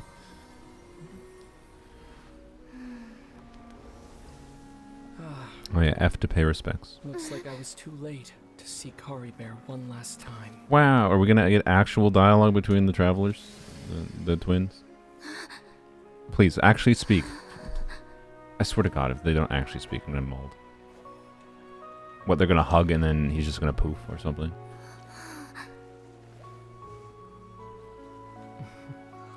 Oh, of course. Yep, figures. Kari Bear's consciousness is gone, and this space will soon disappear along with it. Can you actually have dialogue together versus just one of you spitting at each other? That's why we're not tangible. Uh-huh. But you can talk, right? If that's not the case, I'd love to hug you too. Aw. Adorable. Well, how about a conversation? Thank God, please. Holy shit, we actually have meaningful, like, lore progress. Like this is certainly not easy to come by. Holy shit. Wouldn't you agree? How long? Like, literally, these two freaking characters talking to each other has been, like, build-ups and stuff. There's a lot hanging on this, right? Because, like, played this game for 2.5 years, basically, at this point. This game has been out for almost 4, I think. Like, it's taken this long for them to progress this plot line, which is, like, the introductory plot line. So, I'm either going to be very mad at the end of this with how little conversation actually happens here, or it's just going to be some good dialogue, I guess. I don't know. I almost can't believe it's real. I can't believe it's real. They actually let these characters talk to each other. Lumine's not voiced for some reason yet, because reasons. I mean, Uh-huh. I didn't expect that after everything, he would still hesitate to raise his sword against me. Are you trying to say you wanted to stab him? Like you wanted an Were it not excuse for to? that, perhaps I'd still be no match for the Twilight Sword. Even after 500 years. I feel like you should have more than 500 years of combat experience, though, because you're both implied to be like immortals that traveled the stars or something. Whatever. What are you gonna do with the these are the same on the classic, Genshin dialogue option where it's the same thing. Like, why even whatever? I still haven't found a way Illusion to of choice. it to its full potential. But there's still What time. do you mean you still haven't? You just completed it. Okay. Before the heavenly principles awaken. You've had 500 years, and you're like, and you set up all this, and you're like, yeah, I got this. I don't know what I'm gonna do with it. Really? Really? Okay, so the heavenly principles are asleep. I think that was kind of already implied. For 500 years now, ever since the cataclysm in Conria, there's been no sign of activity. Not long ago, you witnessed the Hydro Archon destroy her divine throne. Yes, such a flagrant disregard for the rules, and still Celestia took no action. I suppose that's proof enough of the heavenly principles situation. Yeah, and the question is, why are they sleeping? Why are they sleepies? However, the heavenly principles will awaken. They'll awaken when We just don't Mihoyo know decides that when they that need will to be. sell new characters to us that are Or from what might trigger Celestia. it. Oops, I just bonked my water bottle in my chair. I don't know if you heard that. Yep, okay. You really hate the heavenly principles, don't you? I mean, I think they're what, like, I'm assuming they're what, locked us here. Just look at Kari Bear. He was so pure and single-minded. The space we now find ourselves is a perfect So dude spent, like, what, representation of 500 who years he trying to is. build this loom? Quiet And then, and like, peaceful. lol, I don't know what I'm going to do with it yet. But, like, it'll be useful, I think. Okay. Even as a hilly churl, seeing the terrible sight within the mirror wasn't enough to taint his spirit. He brought comfort to the people of this world. Even Did though he? he was denied the very right to be a part of it. Did he? I can't say manipulating people's memories. And manipulating people's memories affects their actions, right? Like lady who falls in love with you, despite you not existing. That potentially takes away opportunities she would have had to say fall in love with the real person. I don't like this equivalency of saying he brought comfort. He's talking about comforting the hilly trails. Oh, okay. Sorry. Yeah, that's true. Yeah, sure. Okay. So ask yourself this. Who was it that deprived him of that right to exist? Me. No. Mihoyo, which is the actual real answer. But no. Mihoyo is this heavenly principles. It was I'm gonna guess. Just really, this is a real wild guess. I'm gonna guess it was Celestia. Of course. That's only one example. Whoa. My feelings about the heavenly principles are too complicated to explain in just a few words. But we have time. Like I have time. We're here. I'll listen. Lumine? You gonna speak? You gonna speak, lady? No. Paimon's not here, so you can't speak. I forgot. She spoke. Yeah. Really? Really? No. No. Are you telling me the reason that Mihoyo has chosen to have every character in this game called it? No, don't play ads, YouTube. Stop doing every character in this game calls this character the Traveler. Like, the assumption was you know, they ask, hey Lumine, or not Lumine, hey, what's your name, person? And then they're like, this is the Traveler. And then like Paimon calls her the Traveler. Everyone calls them the Traveler. They respond to the name Traveler. Like, the implication therein is that, you know, in normal conversation that we don't see because this game doesn't have normal conversation, you go like, hey, nice to meet you. My name is Traveler. Or fake name, sorry, yeah. So Luna, right? But this doesn't land because this line is because Lumine tells the people of this world to call her a different name, right? Yeah, I know Traveler is a stand-in for the name you gave him. My point with that is that, like, the implication in therein of the other characters in this game not calling Lumine is because she tells them to call her by a different name. So this line means nothing. It's not like, it's meant to be like a, oh, this is why nobody calls Lumine by Lumine, because the only one that cares about her is her brother. Like, is the twin. Like no, it's because you don't tell anybody.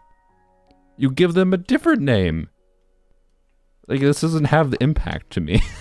If, like, this was delivered in a way that feels like it was supposed to have impact, but it has no impact. Because it doesn't actually make sense. Like, people would call you Lumine if you told them to call you Lumine. Like, nobody else calls me that name. Like, chat, why don't you call me by my name, Matt? Because I don't tell you to.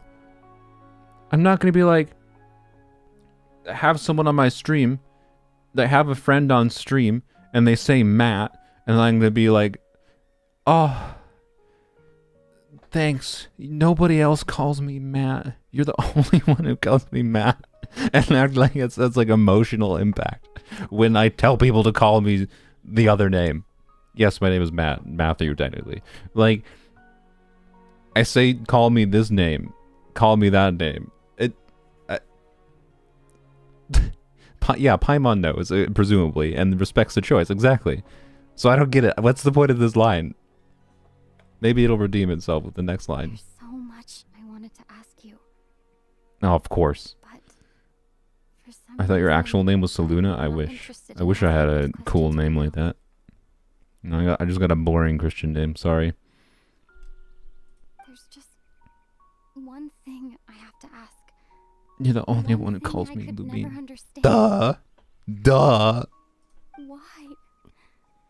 Why can't we continue our journey together? Because this is a video game and we had to make two models and we with choice of gender for the player, and we needed to we just decided to like delineate that with as a plot point, and yeah, that's why.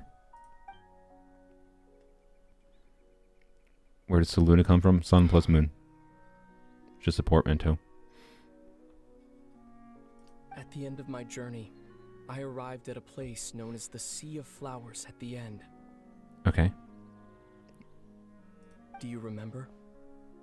A long time ago, when we traveled between worlds together, Mm-hmm. you told me Oh, you it was, wanted to find a place you in know, the universe where that I wish there was some hint in the dialogue here about like why they are immortal beings that travel the universe together. Like, we get no hints of that. Like, they could do that if they wrote this better. Like, you want us to find a place in the universe where that one flower was in full bloom. Yeah, okay. To have a place like that suddenly appear before me? Okay, that's in Tevat, apparently. Well, would you think of that as a coincidence? So the end area of Tevat is somewhere where Lumine's flowers grow everywhere. Lumine? I miss you too, Lumine. Adorable, I guess. As this Okay. war continues to rage, and as The I war continue against to seek sleeping that gods. final answer, I don't even know how to face myself sometimes, Okay. let alone my own sister. What's going on? Conversation over, The because space plot. lost its tether. LOL, have fun waiting a year for 2 more lines of dialogue. In fact, aside from our ability to physically interact with each other, there's something else you should know about this Carrie Bear space. gone. We won't be able to remember anything that happened here. Oh, of We course! won't be able to remember anything. Oh, Christ almighty. Not that anything important was said, so it doesn't really matter.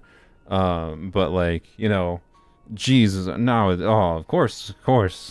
Gotta have that twist of all the things that would happen here. You're like, lol, not gonna remember it. Everything in this space will be wiped from a distance, God. including all memory of our reunion. It's fine, it was a garbage reunion anyways, to be completely honest. There are only two You're the only minutes one who now. calls me Lumine. Because I'm the only one I am told to call me Lumine.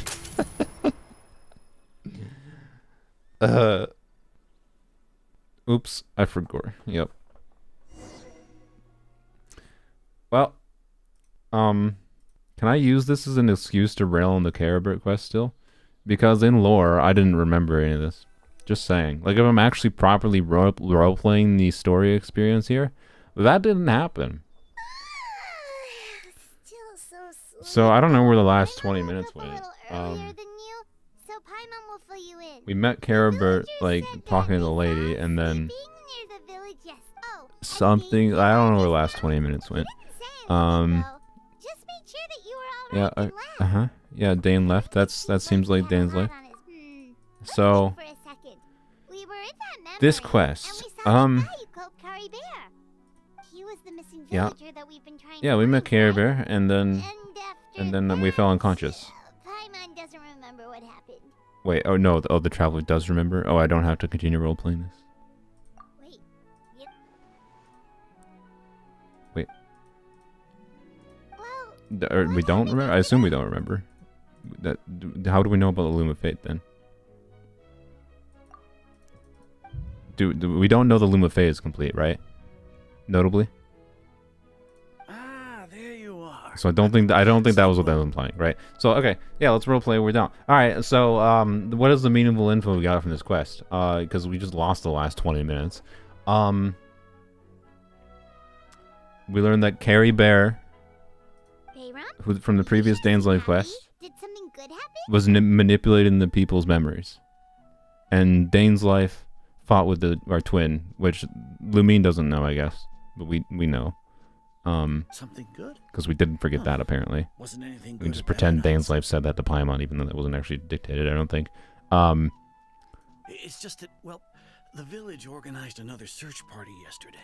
It didn't feel. Oh, we right to remember lose such Carrie easy Bear, but adventures. not the Aether talk. Oh, okay. That's So then we good. were Okay, so we know, at least we know that the Some loom is weeks one complete. guy said That's it all something. came back to him. Why? Why have that as a plot point? Why did they really need to do that? That's like they're trying to imply that like something mega omega important was said between the two, and then that like they can't actually remember this because it's important for something later, that they not remember something important that was said now because it will like increase the impact of something that happens later. According to him, one day around dusk, he was passing by this one tree outside the village, and he saw our missing villager. So yeah, I really wish the Traveler had voice lines. It would have been cool Sleeping if under there that was, you tree all know, by himself. right. We saw the other twin in this story quest. It would have been cool if they could have met, It looked like quite a happy in some family form, were. because you know they apparently were close to each other again. But again, we didn't get any dialogue, which was unfortunate. I look forward to 4 years in the future when we actually get real dialogue. After that, we all and- started to feel like that really is what happened.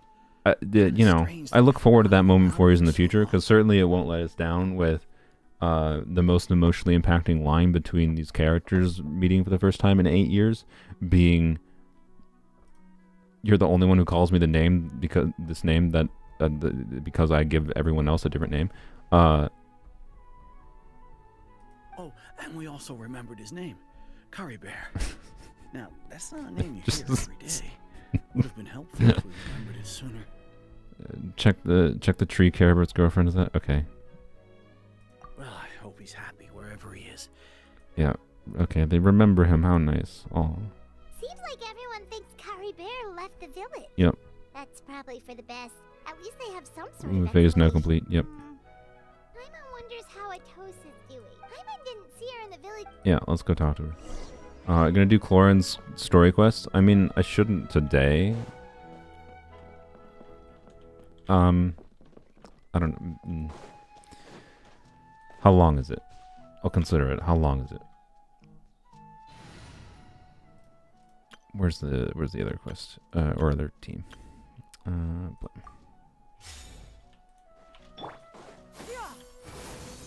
So, anywho's. Aether spoiling the end of Tevat to Lamine. I guess, yeah, that might be why. I don't know. I don't know. Hello. You said yourself you only do Care Bear Part 2. Yeah. I will. That's what I did say. So I probably will end the stream after this. I'm not against doing the Chlorine quest, but I really should do other things. So. Oh, it's you two. There's a chest. I was just about to go look. I was part of the search party, so I remember what happened to Care Bear. Okay. Remember what happened to. Honestly, I just. Maybe he wanted you to forget him. Always seemed to appear out of nowhere, and now. He left just as quickly. Well, he's probably not the guy for you. If Kari Bear wants me to forget about the time we spent together, then I'm willing to try. I relied on him just for a lot not, of things, and just remember him I'm fondly. sure with enough time, that'll be fine too. Even the deepest of attachments can fade. Check this tree later. Okay. I don't see why the Traveler had to forget the stuff they talked about. I don't either. I think it's very unsatisfying too. I agree. They didn't say anything of enough substance. Like, it's a fine plot point for their conversation to get cut short, I think. And them not being able to say anything of substance, and the excuse being like the consciousness realm falls apart, whatever, right? That's actually fine. But them forgetting it, like, why? Nothing of meaningful substance was said other than, at the end of Tevat, there's flowers.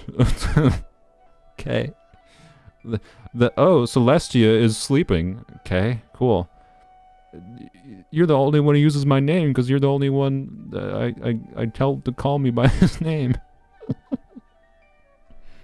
I was dumped, wasn't I? Because if she talked to him and remembered it would be logical for her to go to him instead of helping the rest of Tevat. I don't know. Yeah, I guess so. Yeah, that's probably true. Because God forbid we actually have them take risks in the plot direction of their game, right? That is probably the real answer, is they don't want people complaining about the fact that it would be better for the Traveler to focus on seeking their sibling rather than faffing about in Tevat. Why did you just leave like that?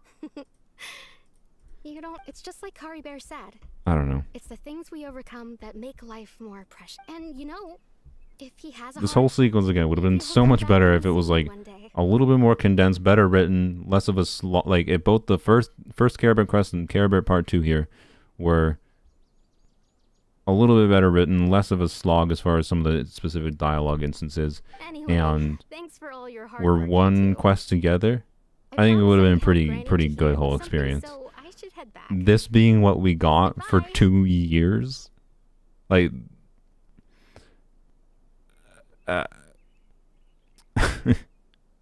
Like, in the first, when I first started playing Genshin, right, the Dainsleif quest that we got, I believe was the Chasm quest, right? I think that was the Dainsleif quest for the year. Excellent quest line. Excellent quest line. Basically everything Chasm related is excellent in my opinion. Well, that should be it, right? Everyone's lives And then since the Chasm, since my first few months of playing the game, when we got the Chasm, I've only gotten Cara Bird quest. Oh, right. Weren't you about to tell Paimon what?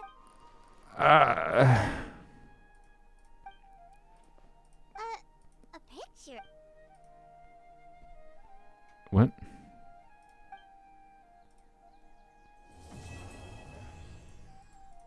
What? What? We got a picture.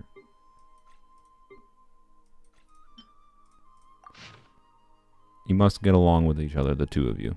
When was this photo taken? Precious group photo that surpassed the rules somehow, being taken by some unknown person using unknown means in a space that should no longer exist. Okay, so that implies that the traveler knows they met but don't remember. Does that just make it worse? Does that make it worse or better? I don't know. Yeah, I don't like the we gotta lose memories twist there. I don't know exactly what the point is. We probably won't. I think the most sensible answer is what whoever that mentioned in the chat, right? The the doc mentioning in chat, you know, helping the rest of Tevat would be less logical if they did remember, I guess, but like, what a lame thing that. Yeah, okay. How did Care Bear take the picture after he got deleted from existence? You tell me. I don't know how that makes sense. I'm not gonna try to think about it. Scatter. Yeah.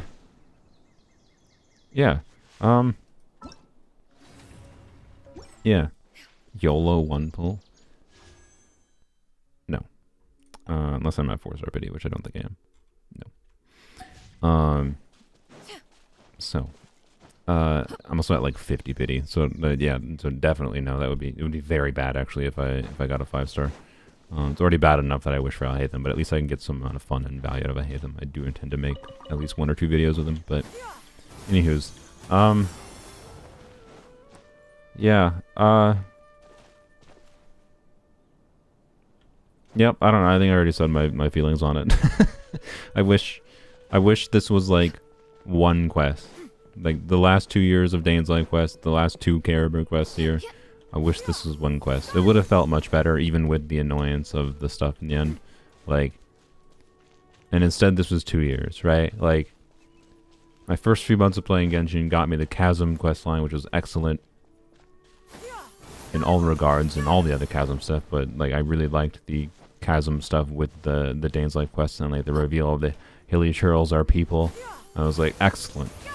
Actually, like, gets me like invigorated about caring about the story and the lore of this world a lot. It's a good twist, being like, yeah, all these Hilly Churls you've been whacking on for 80 hours. Yeah, they're actually just people that are like losing their mind. They're cursed with immortality. Oh. Oh. Like, good quest with a good twist. Leaves an impact. And you got Sethos after 114 pulls. That's brutal. And then there's the Caribou quest, which is like, wow, this boy's sad. Oh, the Loom of Fate exists, and the Loom of Fate does, it manipulates people's memories. Look, it's Nahida, but anyone can use it. Oh, goody. And, oh, here's the Traveler. The Traveler's twin. Oh, why are you using it, my twin? I don't know, LOL. I'll figure it out. Also, Celestia's asleep. Also, it's kind of weird that you think it's nice of me to call you by your given name when you don't tell anyone else that your given name is Lumine. And then also, you're gonna forget all this. Bye. Like, I'm sorry for being a butthole, but like, there's quests I've really enjoyed in like the Dainsleif quest line that have been interesting. And like, there's some specific lore tidbits and progress of things that are not bad, but it's been 2 years, man. It's been 2 years, and that's what we got. Like, if that was 1 year, I think that'd be cool. It'd be like a satisfying, like, long. It'd be like over 2 hours of quest, but like over 2 hours of progressing that quest line, this whole stuff with Care Bear would have been pretty good. Like, dialogue problems notwithstanding, it would have been pretty good. How old am I? I'm apparently going to be 45 by the time the Dainsleif quest, the Traveler quest line finishes. So, you know, if you would, so, you know, if I'm going to be 45 when the Dainsleif quest finishes, that would be 17 years from now, I think. Yeah, correct. So, I'm 28 now because I turned 28 in February. So yeah, I can't wait for 17 years, right? 3 years from now, we'll get another quest line with another new NPC, and we'll meet Traveler again and have another instance of meaningless dialogue that their memory gets erased for because okay, to be clear, I think 3 years from now, like I'm being a little bit of a pessimist. I think 3 years from now they'll be starting to wrap up at least the first section of their story, right? Because like next year is going to be Natlan's story, then we got Snezhnaya's story, and then we're presumably at that point, hopefully, presumably, gonna start to go into like the end game, right? Avengers Endgame storyline of at least the first part of whatever they're planning for Genshin's storyline. Which presumably will start to deal with Celestia more directly. Like, so it's probably going to be like, you know, Natlan, Snezhnaya, maybe some actual specific, like, it might be a whole year of specifically Conria stuff with, like, Traveler storyline. I would really like that. And then after that, it'll be, like, going to Celestia and some kind of Celestia drama ending, like, the first major arc of the Genshin storyline. That'd be my guess. So, like, 3-4 years from now would be my hope, but like having played this game for 2.5 years, it doesn't feel like that much progress, and it feels a little insulting that like these characters properly met and actually had conversation, even if it was cut short. Like cutting short, I can get it why you do that for plot reasons, but then also making them forget it.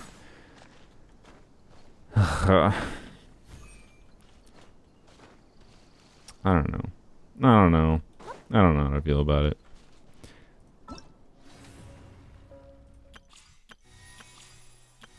Didn't satisfy me, to say the least. Yeah, I don't think I'm gonna do that. Can I not? Oh, I haven't done his. Yeah, okay. I can't do that because I haven't finished his first one. Yep. Also can't unlock it. Okay, whatever. So. Yeah, I don't know. It was a quest. Had some pretty scenery. Not my favorite. I imagine that based on Chlorian's quest being a D&D session, I'll probably like Chlorian's quest more. Will I do that on stream? Probably not. If I do, it'll probably be on Twitch, like I said at the beginning of the stream, just to keep things more condensed. I don't know. Anyway, feel free to go in the comments for, you know, especially watching the VOD, if you have better opinions. Maybe my mindset was just in a negative Nelly mindset. I don't know. That's possible. I finished reading Elantris this week from Brandon Sanderson, and I have some pretty... Like, Elantris is a pretty well-loved book, from my understanding. I thought it was okay, but it had some specific points that are just like... It just, like...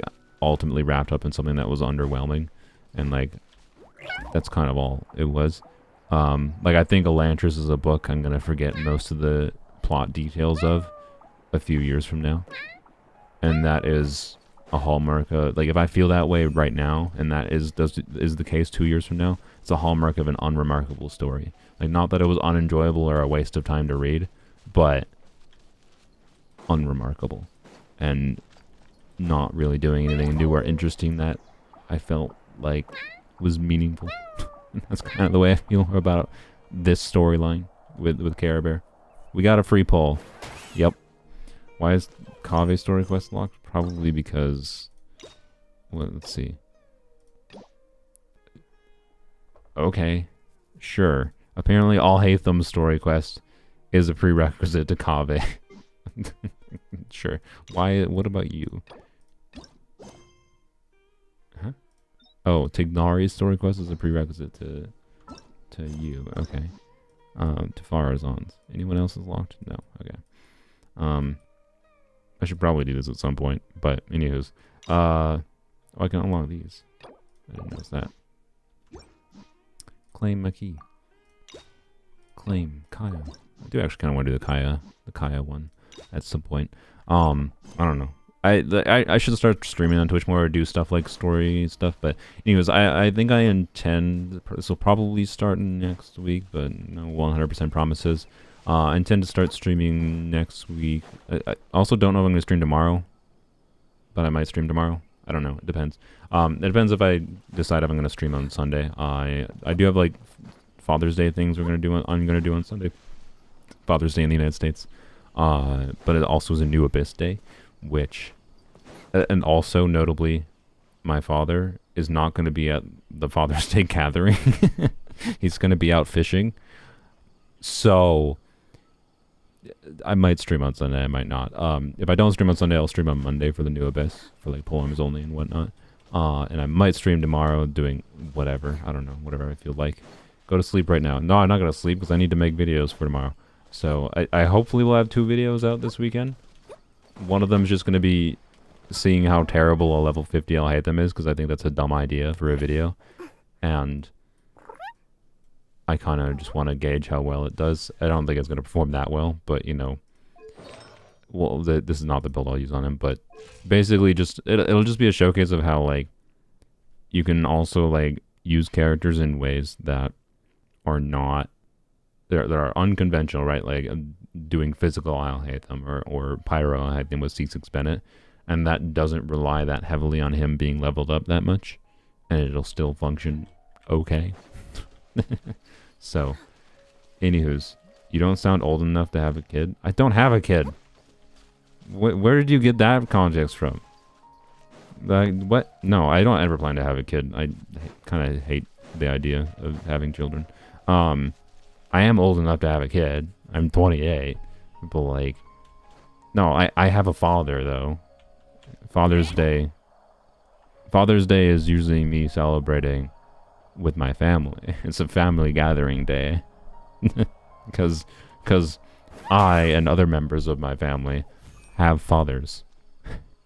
Believe it or not. They haven't all abandoned us. Except for on this Father's Day, they're going fishing. Mine is going fishing.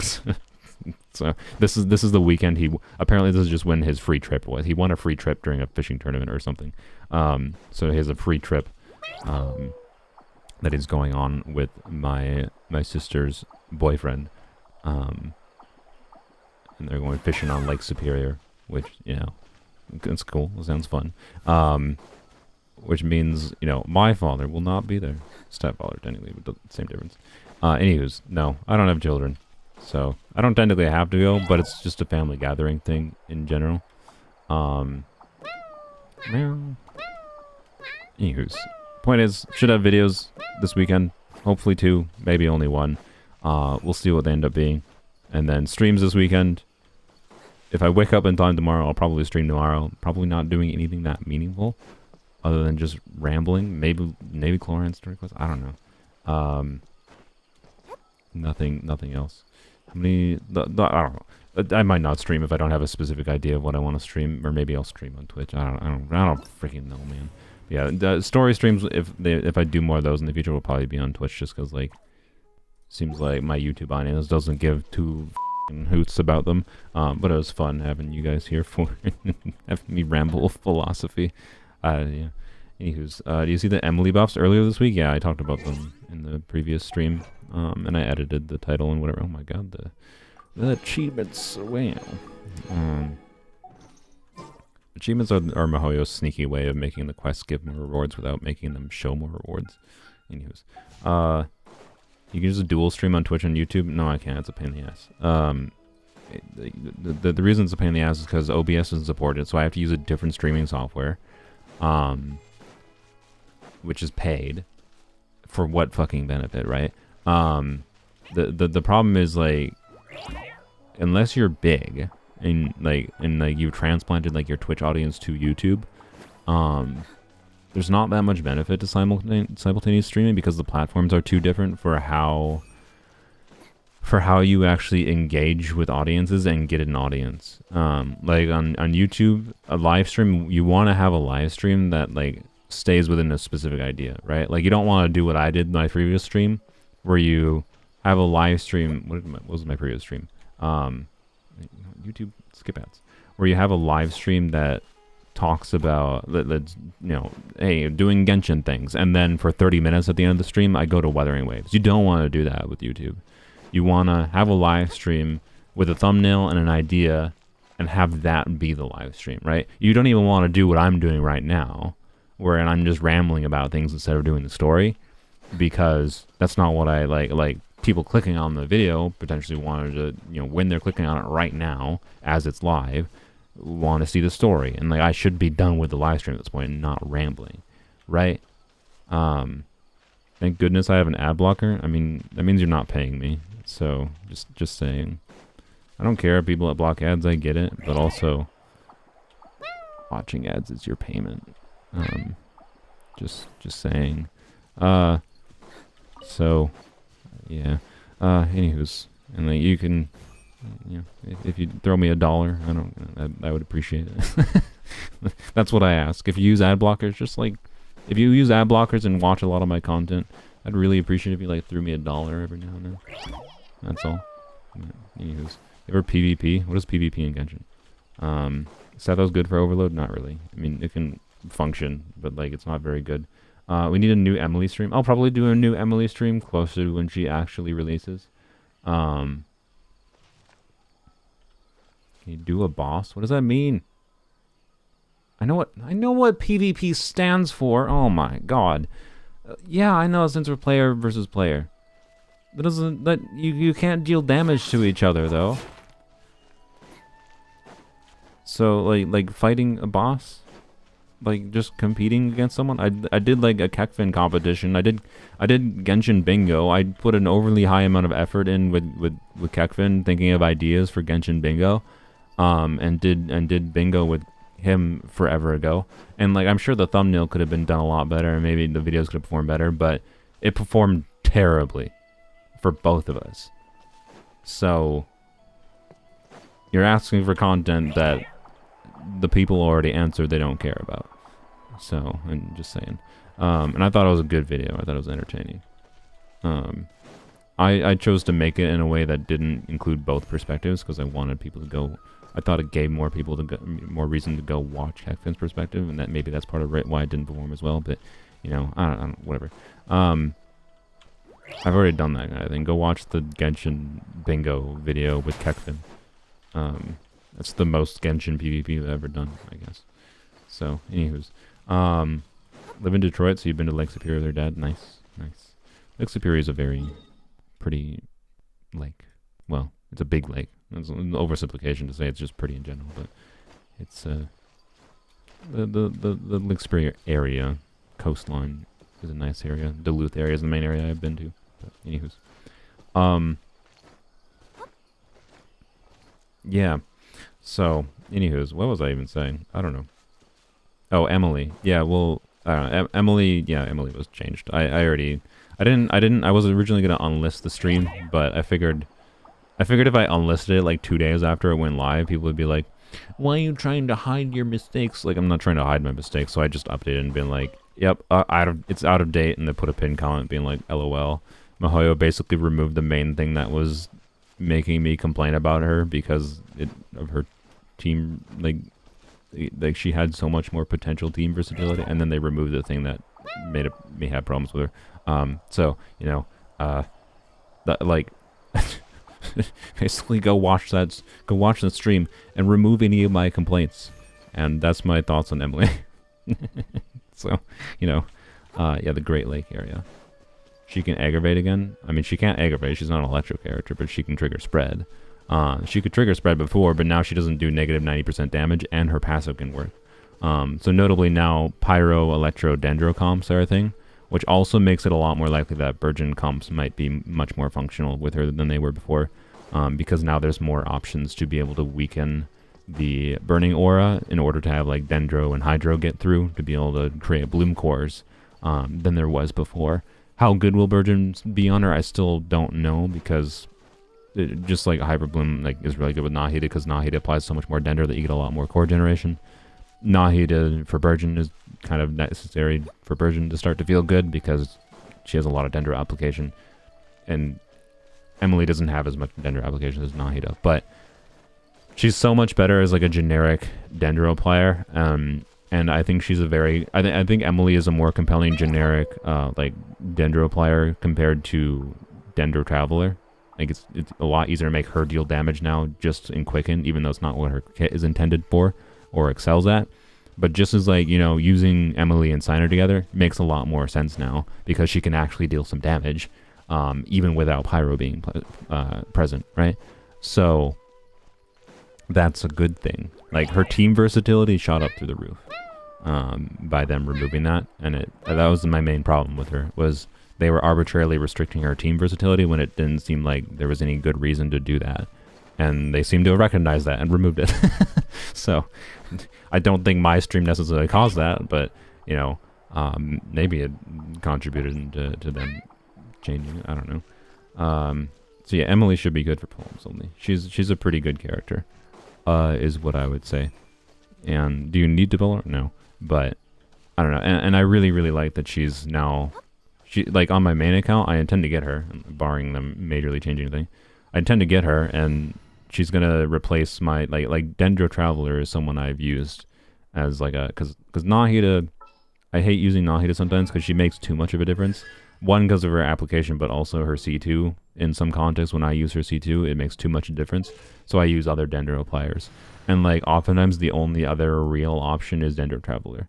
And Dendro Traveler is still better than Emily for AoE application. But for single target application and ability to actually make them deal damage, Emily is better. So, yeah. I don't know.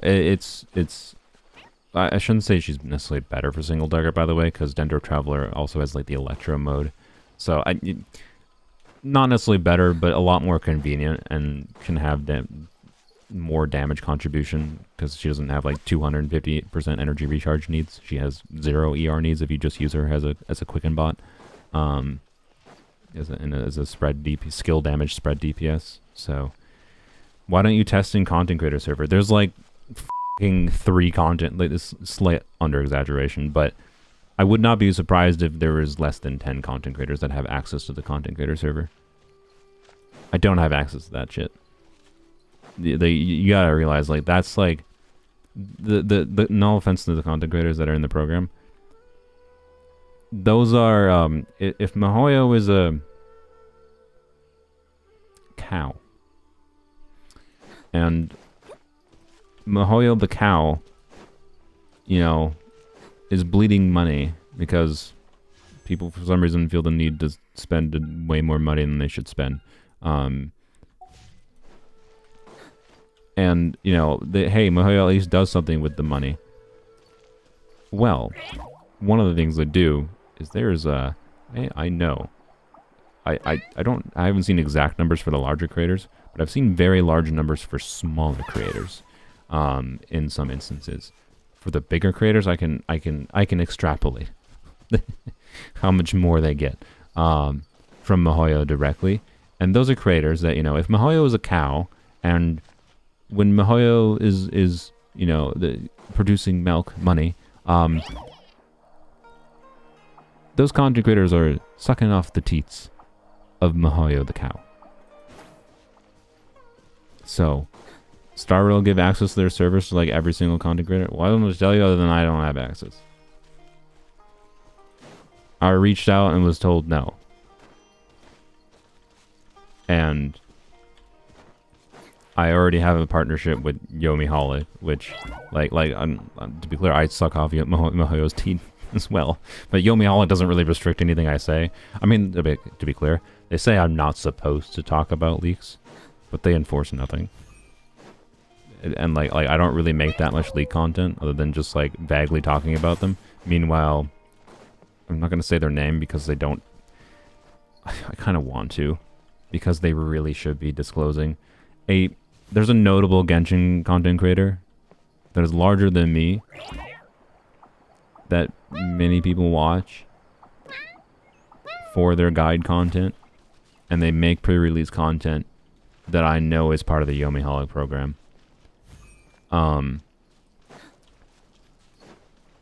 and they make constant leak content despite the fact that we're not supposed to. So anyway, point is, that's why I know I'm safe. I'm safe to talk about leaks, because they tolerate the person that actually just constantly makes leaked content. So, which I don't get it, but anyways, yeah, I know I don't do Star Rail. I don't intend to do any Star Rail. So, yeah, I don't know, like it's a different division of the company, presumably. From what I've seen, there's not that many Genshin creators that have access to the Genshin server. That's all I can say. I don't know. I have no idea who specifically has it. But, yeah. I would love to be able to test the content creator server if they... Like, if I got access to the content creator server and they actually let me, like, test things properly there, I would love to. There's interesting videos I can make that would explore around and test different things before release. I'd be able to make videos potentially on it that like would mean so I can make content that doesn't require me investing 3 weeks into building a Headphone, right? Or whatever. I don't know. Anywho's, following the slow and steady path, you will win the race. I don't know, maybe. My goal isn't necessarily to win the race. I just want to like do my own thing and like have the freedom to say my own thing. I don't know. I think in like a month or two here, I'll find out if Yomiholic even wants to renew my agreement. I'm still not sure they will, because they asked me. I should probably not even say this, but they'll probably not notice. Yomiholic it's a small enough stream. They're not going to notice. Yomiholic asked me not to make Wuthering Waves content, and this is, I think, somewhat known already, because that one person made a really not accurate video about. Like to be clear, they asked me. I said, I basically had a conversation with them. No, I was like, quite frankly, that's really dumb, and like you really probably shouldn't be asking me not to make Wuthering Waves content, because it reflects really poorly on you. It reflects poorly on me. It reflects poorly on Mihoyo. To tell me not to make content about a game that's similar to Genshin in some form or another. And they were like, okay, that's fair. We respect your ability to make whatever you want, which is good. That was the correct answer, even if they probably should have never asked that in the first place. And they were just like, can you at least tell us like what your plans are for like Wuthering Waves content? And I was like, my only plan right now is to make 1 or 2 live streams and 1 edited video, which is what I did. So I don't know, but like, it had verbiage. Their verbiage when they originally asked me to not make Wuthering, and this was the first time they've ever asked me to not make content on something, right? Otherwise, the only time like Yomiholic has ever asked me to do anything was like the animator stream that I did, where they asked me to react to that animation, which was like, I'm more than down to do that. That was cool. Really minor, stupid things. They asked me to retweet a McDonald's tweet about Genshin once, I think, too. And I was just like, why?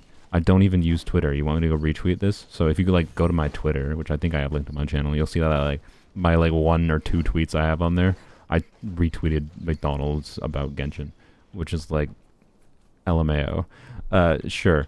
So anywho's, be legal, bro? That's legal? What do you mean? What's legal? It's legal to talk. I mean, I don't know what. Okay, like the reason I'm probably not supposed to talk about it is because it's breach of agreement. Probably to talk about some of this stuff, but the reason I'm talking about the Wuthering Waves thing is it's already kind of known, so I think I'm pretty safe. It's known information from someone else that talked about it. Essentially, thank you, Len, for the the $11.99 for paying for everyone else's ads. I appreciate it. I actually made money this stream. What a world. Thank you. So, anywho's, what was I saying? Yeah, Yomiholic, I mostly an amicable partnership. I've quite enjoyed them. The Wuthering Waves, them telling me, or requesting, not telling me, requesting I not make Wuthering Waves content, it was very close to me just being like, no, the fact that you're even asking me at all tells me I shouldn't partner with you. But their response after I actually had a conversation with them, crazy idea that, right? Having a conversation with people. I was like, and outlined why I thought it would be terrible for me to not make any Wuthering Waves content like they wanted. And they're like, yeah, that's fine. But if my Yomi Holic partnership ends in like a month or two from now, it was probably 100% because I said no, right? Like, it had some verbiage in there wherein, like, it smelled of, you know, we're asking you not to do this, but also, we're the one that has complete power to decide whether we renew your agreement that gives you a bunch of money. So, like, there was no verbiage in there that specifically said that, you know, if you make Wuthering Waves content, we will not renew an agreement. And nothing in my agreement with them says anything along those lines. Nothing. Like the terms for them renewing is mostly just like, is my channel getting consistent viewership and is it like growing a little bit, rather than like, is my channel failing? That's the main qualifier for them not renewing the agreement, is my channel dying. So like, I don't know, right? Like, I think it was dumb of them to do that, and I don't know where it originated from. I don't know if it was Mihoyo asked Yomi Holo to ask their partner. It was very stupid, wherever it came from, right? Reflects very poorly on Mihoyo, reflects poorly on Yomi Holic, to have partners not make Wuthering Waves content versus just saying their honest thoughts, right?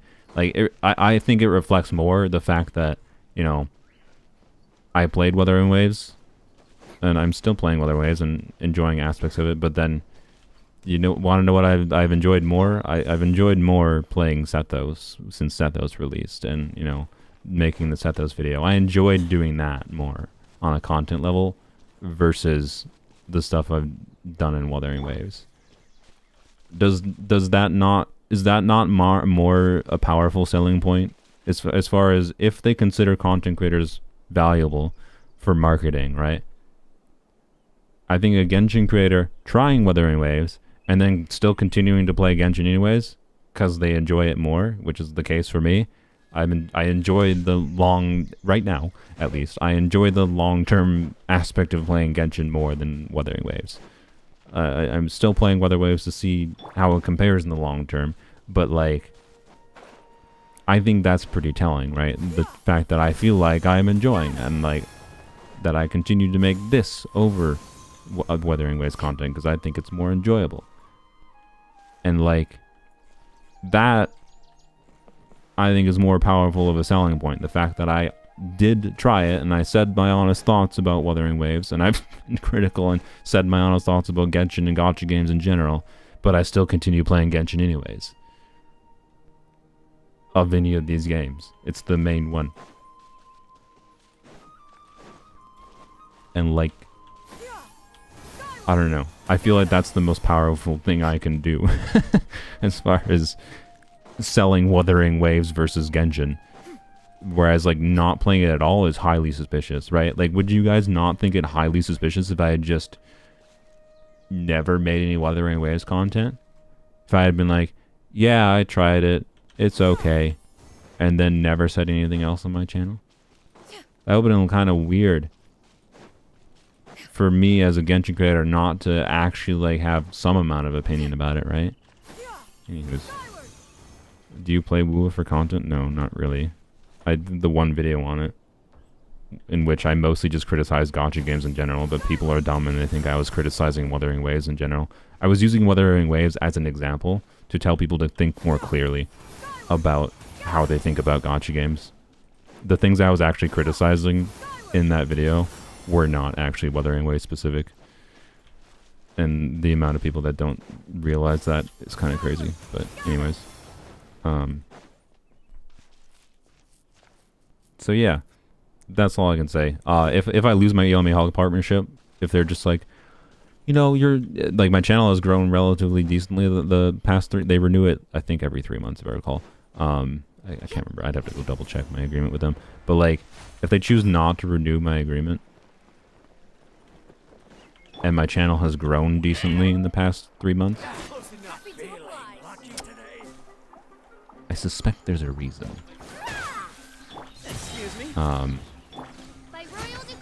And I don't know. I'd prefer they do, because like, to be clear, Yomiholic is like the reason I can like make a meaningful amount of money on my Genshin videos. They're like the reason I can afford to do dumb videos like the Cloran video. Like the Cloran video, for example, let me, just for like full transparency, we're just going full ramble mode. I need to really stop streaming so I can go work on other crap. Oops, I just, oopsies, didn't mean to do that. Studio, let's see, what was the Cloran video out? That video was done like certifiably okage as far as views for a wishing video goes. Like not bad, but not great. And I think that's just likely because not as many people are interested in Cloran as a character, or maybe because the number amount was smaller. So maybe it's just like an effect that people aren't as interested in that. I haven't decided what I'm going to do for Emily yet, by the way. I might do what does $0 get you on Emily's banner. But we'll see. Okay, so analytics. So I have not yet made my money, and right now ad revenue is higher per view than it usually is. So I spent 200. Or okay, sorry. Technically, I spent. No, I have made my money back. I'm sorry. I forgot that Paimon's Bargain sponsored. Paimon's Bargain sponsored one of those top ups, right? So I only actually spent $80. If I had not had Paimon's Bargain sponsoring one of the top ups, then I would be at the point of breaking even. Basically, it is without giving you a specific number. I'm not YouTube terms of service. I'm not supposed to give you a specific number, but I would be at the point for that $200 video about of breaking even with just the ad revenue alone, right? So Yomiholic is the difference between me actually making money or not on that style of video, right? Like they are the difference in like it's actually not that risky for me to make that style of video for Genshin specifically because of the Yomiholic partnership. Because they give me additional money per month based on views Genshin videos get. Genshin videos specifically. But they don't stop me from doing other kinds of content and whatever. So, other than when they requested not Wuthering Waves. But again, they said I could do Wuthering Waves. They just like requested I didn't, and they were fine with it. But if I lose my partnership with them, that's the reason why. There's and a lot of I will. fascinating people in the academia. Kind of makes me want to go study there. I will probably be if they choose to end partnership. I will be potentially contacting a lawyer to review the agreement with them to see what information I can say. I will like. I'm going to exercise anything in my power that I can legally exercise if they choose to end my partnership because of Wuthering Waves, is what I would say. I'm not going to sue them. Like that would cost too much money. But there's other things I could say that would not be fun for Mihoyo or Yomiholic. But anywho's, that I'm not going to say, obviously, because there's no reason for me to say them unless they betray their end of the relationship, right? Is basically what I would say. So if they follow the terms of the agreement, from what I currently understand them, then we have a good relationship. But I also will exercise my power if they choose to exercise their power and betray that. So, anywho's. You played Sekiro? I intend to eventually. I want to. Anywho's. So that's why so many Genshin content creators are switching? No, not really. They're probably switching because they're never actually were engaged with the end game of Genshin in the first place. Like, no offense to those creators, but like they didn't actually like Genshin's combat. Just saying. like anyone that thinks Wuthering Waves plays pretty similarly to Genshin, doesn't understand what Genshin's combat. So, I rarely stream on Twitch. It's annoying to stream on Twitch for very little benefit. So, no, the reason content creators are switching potentially is because they just, like, are having fun with Wuthering Waves because it's a new video game, and they are a normal person that didn't get that into the combat, right? Genshin suffers from its own design of making most players not care about the combat meaningfully. And I think they do that on purpose. I think MiHoYo does that on purpose to try to attract more people. They don't try to like actually design the game in a way that makes you need to learn about the things. But the side of that is that long-term players, also many of them end up not caring. Like they don't understand the nuance of why you might want to build more ER on Sethos, right?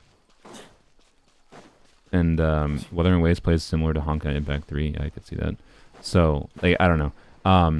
Like for people, like, I'll just say, like, Kekvin, right? For people like Kekvin, if you're... And Kekvin has moved on to Star Rail, basically. He doesn't really do Genshin other than trying to milk some of his series. No offense, sir. He knows this. He understands. Like,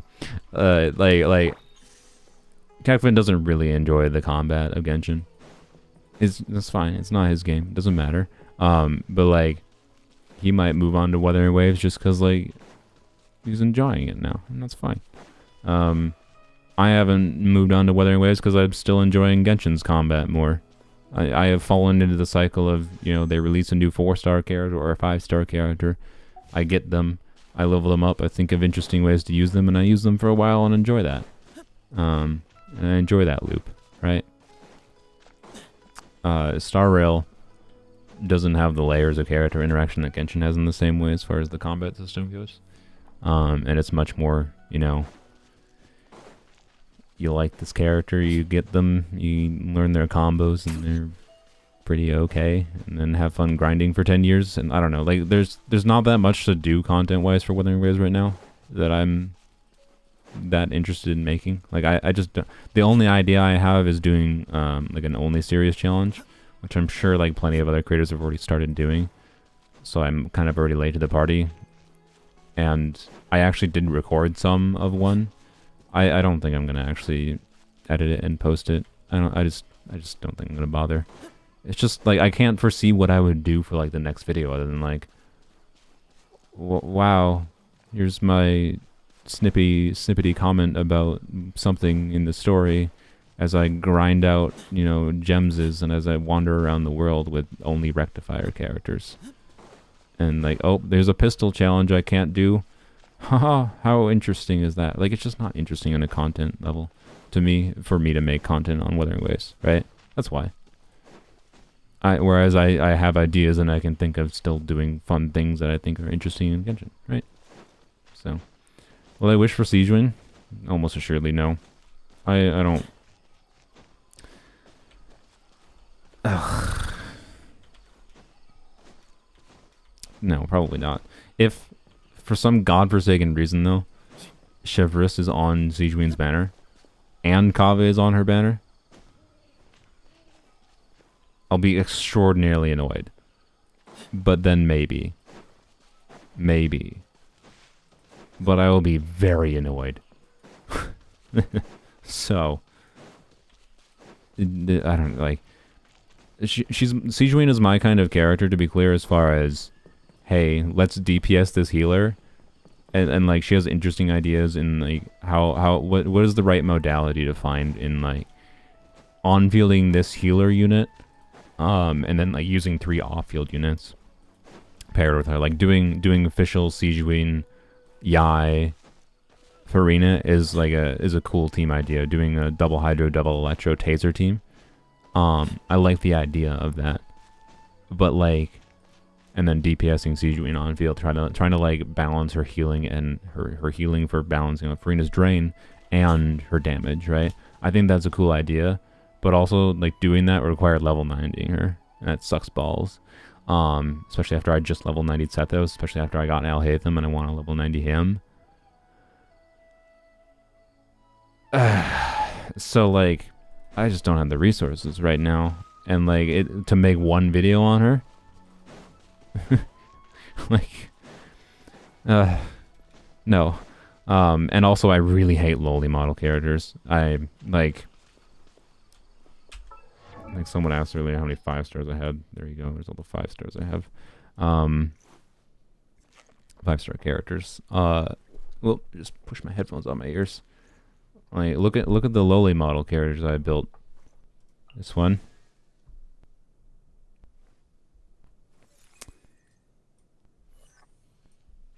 And Diona. And Diona I built very early game because she was a shielder for Ganyu. That was why. That was the only reason. Like, I built her because, like, fucking Nahida. I guess I did use Yayo for the beta video. But again, it's just like, I kind of needed, like I had very specific mechanical reasons, but like, as far as like, you know, like we were talking about very early in the stream, is like reasons to get a character and not to get a character. One of the main reasons for me not to get a character is the lowly model. I dislike it that much. So, you know, I don't want more Farina constellations, but if Chevreuse and like, I dislike it enough that like, if Chevreuse and Kaveh are on Farina Siegewine's banner, I would consider wishing on Farina's instead. And maybe not even activating the constellation until I really feel like it.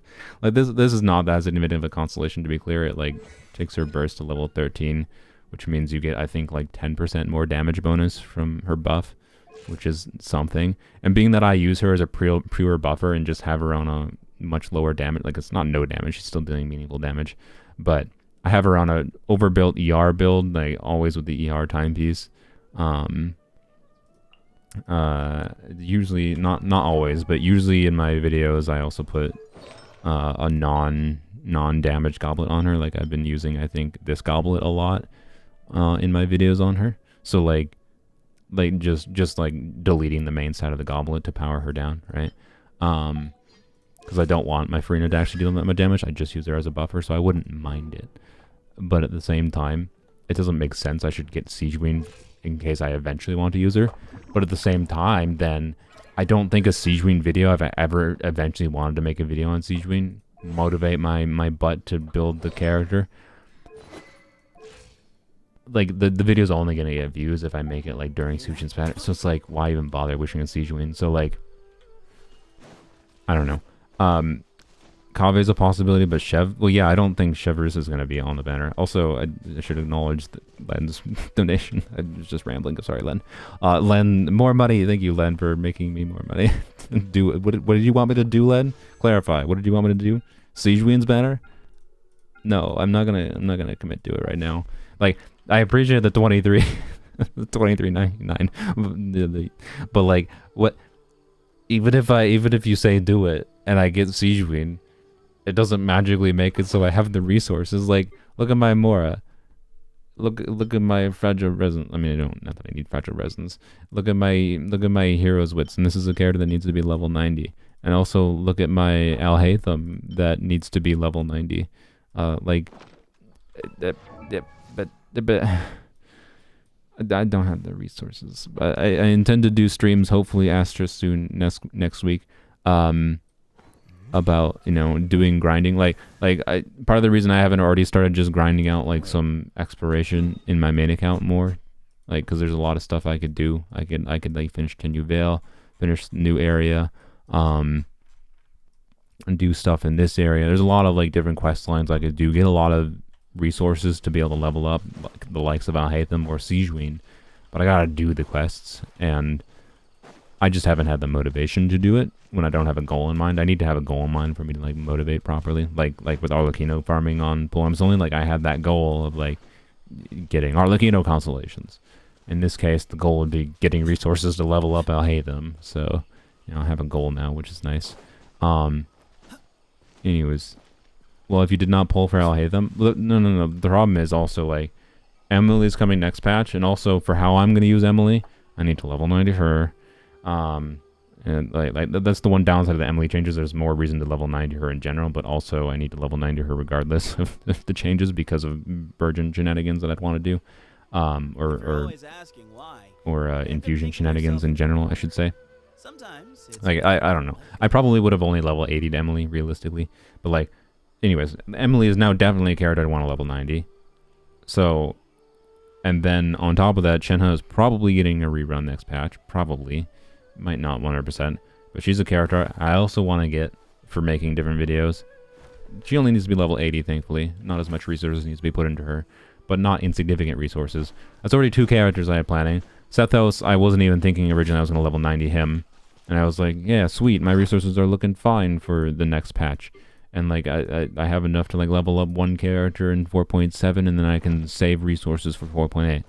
But now I'm in a situation of I actually did level 90 Sethos. And then I got Alhaitham. And yeah, might that have been a mistake? Sure, but I think there's interesting things to do with Alhaitham that I think are fun. We'll see. Maybe I will regret it. I haven't actually been able to play with it yet. But like, yeah, Alhaitham is just a part of the factor, is my point. Like I haven't actually built Alhaitham yet. He actually hasn't leached my resources away. Right? So, he's level 50. He didn't take any meaningful resources away from me yet. He will eventually, but I'm gonna get him, like, my idea for trying to level him up is to do the streams and to only use the resources that I get from farming, like from just doing quest exploration, right, or just general exploration. Only use those resources to level him up. That way, like my goal when I start, whatever my like Mora amount and my Hero's Wit amount is, when I start doing like the exploration streams, I want to have a very similar end amount at minimum once Alhaitham is level 90, right? I want to get like all my resources to level 90 Alhaitham just from exploration. So, anywho's, Shenhe deserves level 90 Triple Crown. She's not gonna get Triple Crowned, but like you're not wrong, Sylveon, because of like my intention to play hybrid Shenhe. I kind of might, like, depending on what team I end up liking the most for hybrid Shenhe. If I end up liking the Burgeon variation the most, right, where Shenhe herself might be triggering a lot of Burgeons, then you're absolutely correct. She doesn't need to be level 90. So, like, all the level 90 characters, and then LOL level 100 might be happening. We'll see what that ends up looking like. Like, oh man, it's getting to the point of that if I want to be able to consistently make content on characters that I'm pulling and building, I kind of need to like start resin refreshing. But I hate the idea of it so much. I don't want to resin refresh. That's why like I am much more motivated to do exploration, get resources from exploration to level up more characters before I resin refresh, before I'm that desperate. But exploration resources are finite, right? Like I'm sure I probably have enough undone quests and exploration to, in relatively short order, level 92 characters is my guess. That'd be a lot of exploration to get that much. But I think there's enough undone in my world that it's possible. But that's 2 characters. And level 100 might end up becoming a thing soon. So like, oh, and to be like level 100, we don't know what it looks like. We'll find out when 4.8 releases during the 5.0 beta, if it actually is real and what it actually looks like. It's possible level 100 is just a rebalance, and any existing character that's level 90 might suddenly be level 100 in version 5.0. It might just be a restructure, right, of existing things, and nothing actually costs anymore, and it's fine. But it also might just be intended as a hyper grindy way to further level up your characters. And there's going to be at least a few characters I want to do that with. So like, resources. If it is supposed to be hyper grind, I sincerely hope, yeah, they do what like Marcelo mentioned in chat, just give 100,000 heroes with, or just like at least 1,000 honestly free, or heavily increase the amount of heroes wits for free during events or whatever. I don't know, man. Like, they need to do something if they're doing level 100. There needs to be structural changes. If level 100 is super grindy to do, there needs to be structural changes around level 100, like higher amounts of boss drops, higher amounts of more ways to get more heroes wits than currently exist. If it's going to cost, you know, like it takes about, I think, 420 heroes wits to get from level 190 right now. If it costs like another 300, 400 to get from 90 to 100, so like 800 heroes wits total. Oh my god. So, you know, why did I kill so many Geo Bishops? I don't know. All I can tell you is I just probably haven't used that many. I don't know. I definitely haven't intentionally farmed them. I can tell you that. Like same thing with these. I just killed a bunch of these in Inazuma because I spent a lot of time in Inazuma. These are mostly probably just remnants from my exploration days of Chasm and Liyue. Yeah, so I don't know. Don't know what to tell you. I definitely didn't go out of my way to farm them, from what I recall. Anywho's. Yeah, like, I don't know. I do all kinds of shenanigans, right? So, like, I'm cautiously optimistic about level 100, but I do all kinds of shenanigans with my characters. And usually there's shenanigans that involve transformative reactions, which make me really like level 90 characters, even characters that are normally not characters you need to level 90. Such as, you know, who's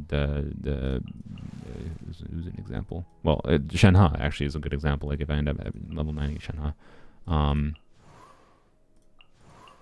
Actually, most of the characters here have reasons to be level 90. I was trying to think what it's like. I don't know, like Bennett actually is probably one of the better examples. Where like Bennett, not for the base attack increase or any ascension value, but the fact that Bennett can be used to do so many goofy things, trigger so many reactions himself, he's very relevant to level to 100.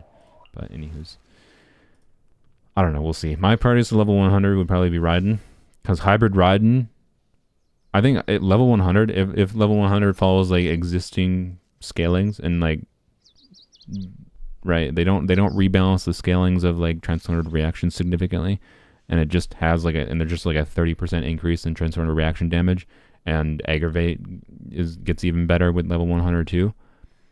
Hybrid Raiden was already very compelling in my opinion because of the team versatility.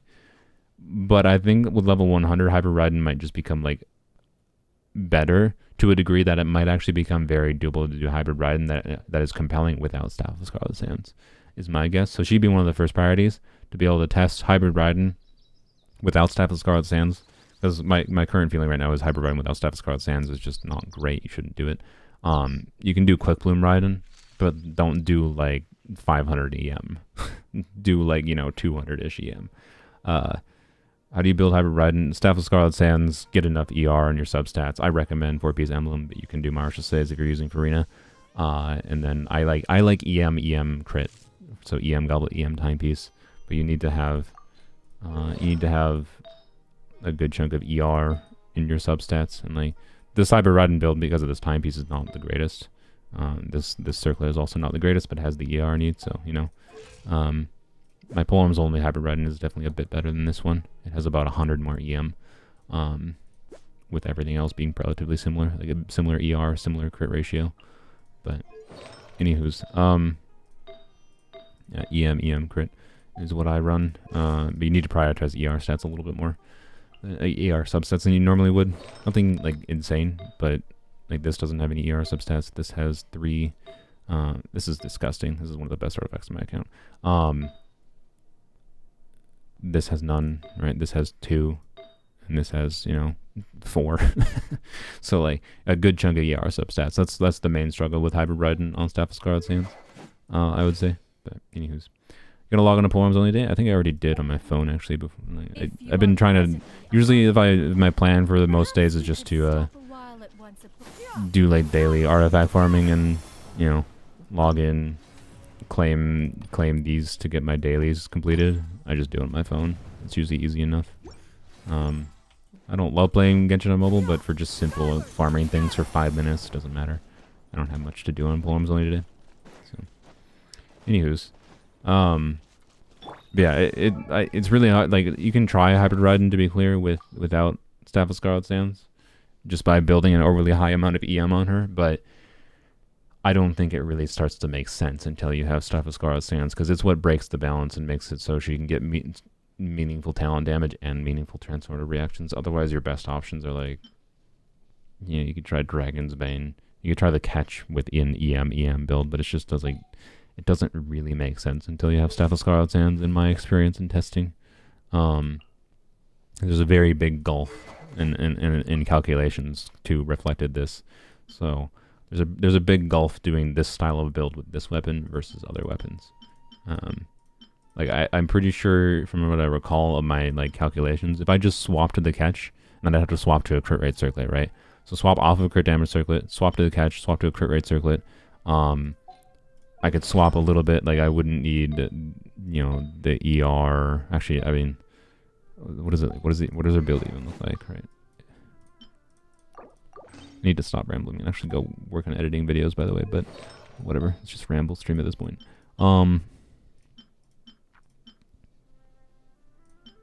Yeah, we'll just put that on, right? So go to a hybrid build on catch, right? So this is EM crit rate. So, you know, this is a normal amount of ER, not a super satisfying crit ratio, but that makes sense because we're sacrificing crit for EM, basically. It is functional what we're doing since it's harder to get your crit stats in EM main stat pieces. And with Bennett, like this functions. Like you can still get meaningful damage and still do hybrid Raiden, right?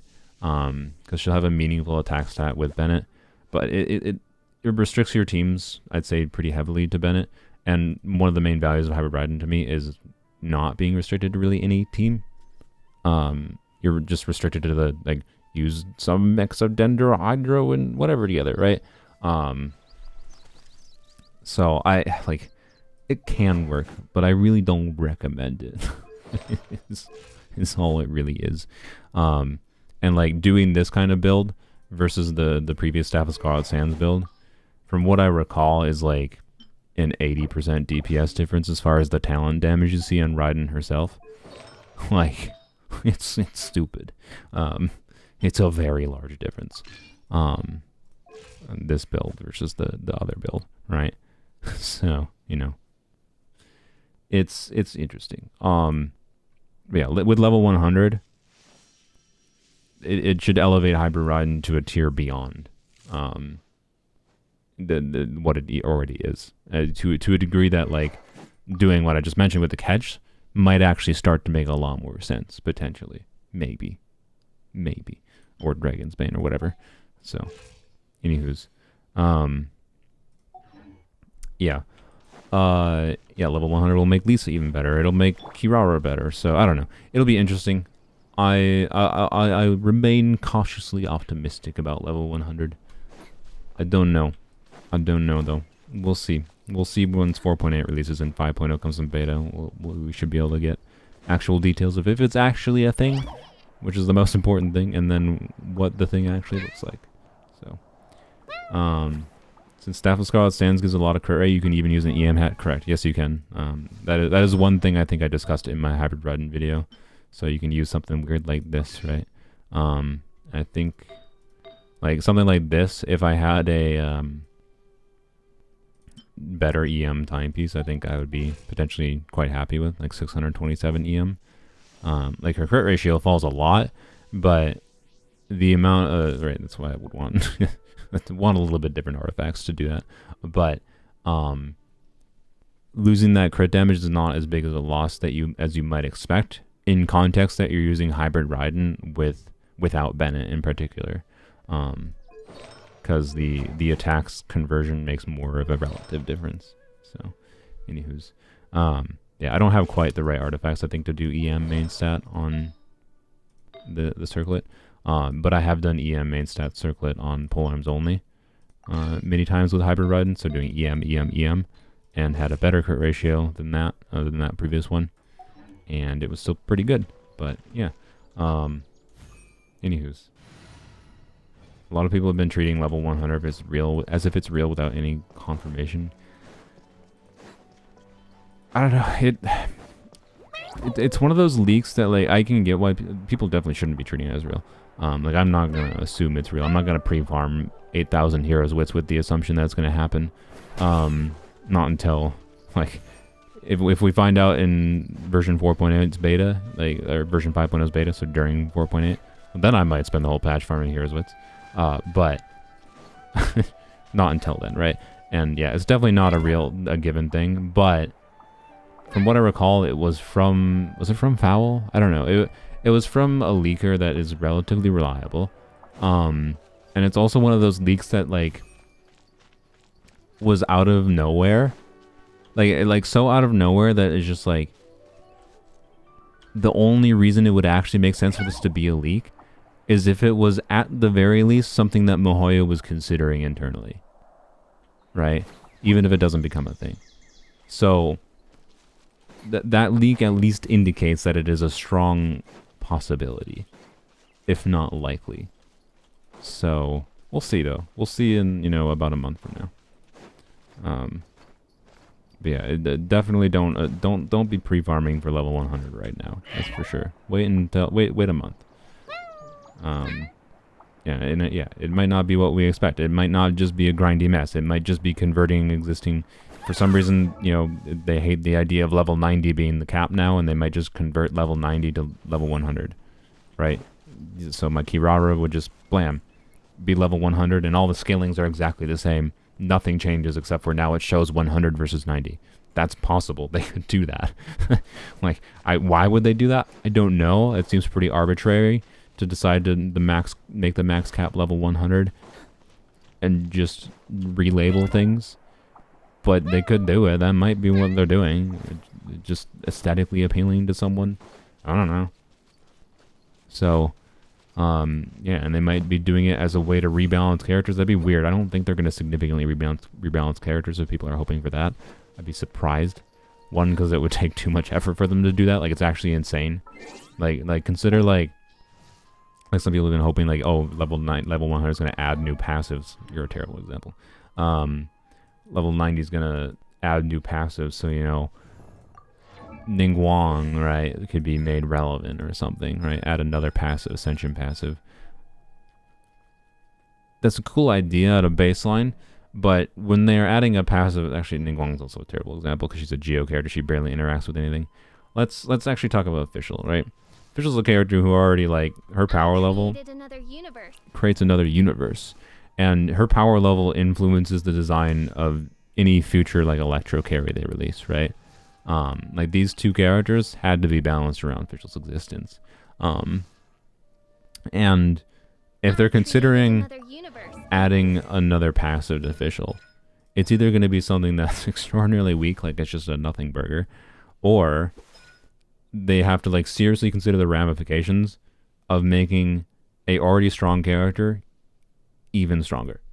And they have to think about the ramifications of how this changes the way that this character is used with all the possible permutations, with all these freaking characters in this game, all the possible permutations of how it changes how this character might be used and how it might like cause other characters in the game to indirectly become stronger by nature of the interaction with this character. Like, it's almost like an unfathomably complicated task to have to, like, consider that on a balance level for every single character, right?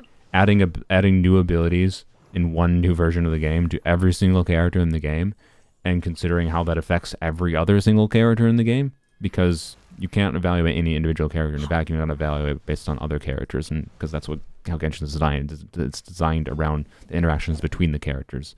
So, like, yeah, it would be cool to see Dia, you know, become less Dia. As much as I love her, I would not mind a little bit of a buff with her with a fourth passive, right? Like, imagine Dia got a fourth passive that made her, or a third passive, sorry, that made her heal the whole team or something. I don't know, like just small incidental team-wide chip healing. Suddenly she becomes an instantaneously far more relevant character with Farina.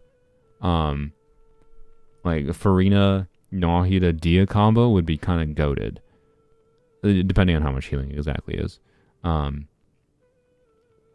Or something goofy, yeah, like turning HP into EM. I don't know, right? Like, I would love that, but they'd still have to consider the ramifications of how they balanced Dia originally, with how they wanted her power level to be balanced compared to other characters in the game. So I don't know. I like the idea of it, but I just don't see it happening because it would take too much work. Like, not that they don't have the money, but they'd have to organize, like, a whole team that would have to be managed really well, and, like, they would have to have, like, been working on these rebalances of adding new things to characters' kits for like the last year, if not longer. And I don't think MiHoYo's internal like development philosophy is one wherein they want to change characters that much after release. Like, they'd rather change the structure of system around characters that changes how people can use the characters in the future, rather than changing the characters' kits themselves, is my impression from how I've seen they design everything, right? So that would be like level 100 increases the strength of Sino aggravate, right? Because it just increases the aggravate base scaling. Level 100 increases, you know, the Kuki's, the Hyperbloom damage, right? Kuki Hyperbloom becomes stronger. By level 100 Kuki being a possibility. And yeah, like that is a buff for Kuki, but that's how they would buff instead, right? And that's how they buffed in the past. They buff structures around things. They buff characters by nature of, you know, releasing this character, which is a universal buffer, and then also releasing an artifact set that enables literally any on-fielder to get 36% free crit rate. Like, still can't believe they did that, but you know they did. And like that indirectly buffs, you know, your Hazo, right? Because now you can do Farina Hazo and Hazo on Marsh Essays and make him have a lot bigger crit damage than was possible before. Like that's how they buff characters in this game. They release new characters to interact with previous characters and new artifacts that can change how you can build characters, and or level 100 potentially. They change the systems around the characters that buffs them. I don't think they would introduce level 100 and change like the actual characters kits. It's too complicated. I could outline ideas of like simple things to add to some characters to make them more interesting. But as soon as you like once you like do the simplest thing of like outlining, okay, we want to give Amber this new passive, and then you do that for every single new character. You go through every character, figure out something that you want and think is compelling, and then you start thinking about how the ramifications of how that interfaces with every single other character in the game, as they currently are, and as they might be with the new passives. It's stupid complicated. Like, I don't know. Maybe it'd be an interesting video. Why would you use Gani today? Because you like her?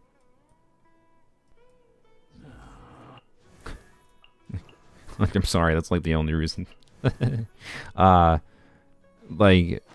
not gonna lie. Like, this is gonna be a little bit of a hot take. I'm not saying she's a better character, but I think Dia has more use cases than Ayaka and Ganyu do.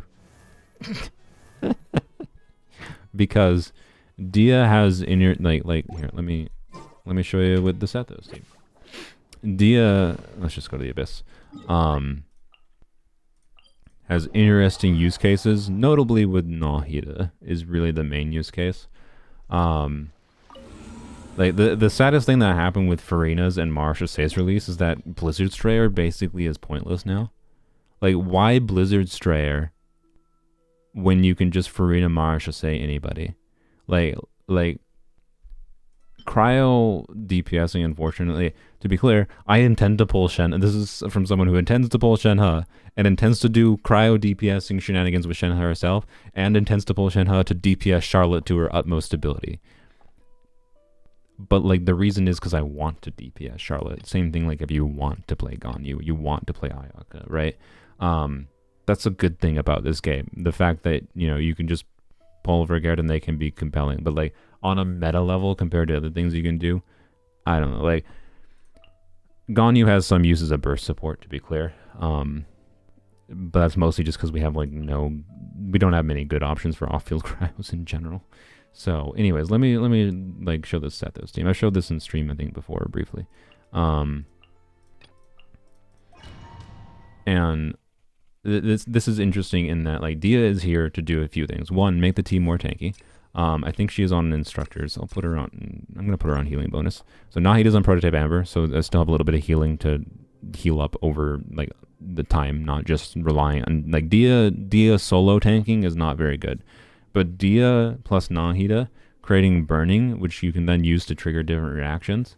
So the idea is Dia with Nahida triggering burning.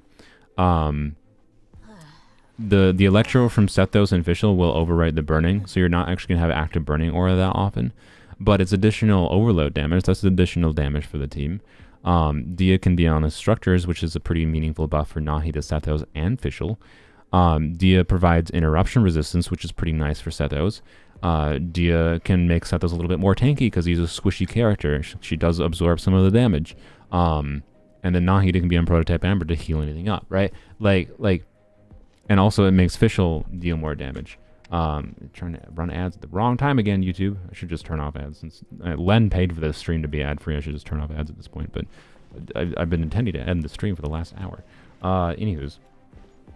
So like, yeah, let's just do this. Didn't actually have to do that, but it's fine.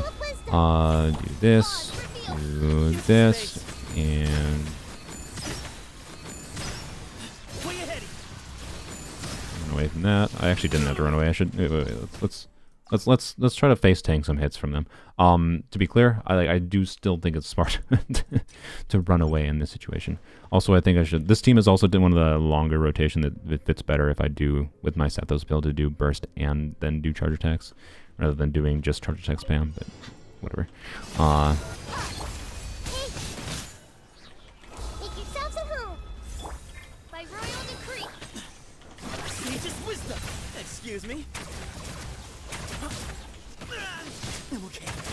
See, that would have killed him if Way ahead. The sun sets. I walked into the cryo and yeah. So, but that initial hit, right? Dia made him tank that. I'm pretty sure. I think. I could be wrong. Dia's skill might have actually ended by that point. There might be a better way. Let's just like actually test this properly. Because Dia's tanking this thing only ends after 9 seconds, so that might have actually not been her tanking that. So do this first. Alright, do that. Alright. Yeah, see? Okay, so I don't think he tanked it before. You saw a little damage he took there, right? So, like, I don't know. Dia having this utility, like Dia has interesting ideas in her kit, like, that are unique enough that I don't expect to see in many characters in the future. That, despite her seeming like she has a pretty bad kit, like, she has a pretty bad kit from the perspective of a pyro carry. Like, she's not a very good pyro carry. But if you consider her from, like, more of her intended utility, which is as this... She's not a great reaction enabler, but in the right context, she can be used to do interesting things like this team. Or like the Nuvilette team that I think Jeff made with Dia, Nuvilette, Raiden, and I think Kazuha. I don't remember who his last slot. It was basically a Nuvilette Hyperbloom team, but with Dia used for interruption resistance and to occasionally get vapes on Nuvilette. It was with Nahida. Dendro. It was Dia. So again, the Dia Nahida combo. It was Dia Nahida, Nuvilette, and Raiden for triggering Hyperblooms, and provides the same kind of concept as this team, where it provides interruption resistance to Nuvilette, enables Nuvilette to get some additional vapes. Like it's actually pretty compelling. So, and this is something like as time has gone on, I have found her useful more and more for these kinds of things. And her dealing no damage means like you're more free to just put instructors on her. She's one of the best units for instructors because like she doesn't even need ER when you're using her like this. So, you know, I should have dashed somewhere to get him to run in the line, but it's fine. Don't worry about it. Blam.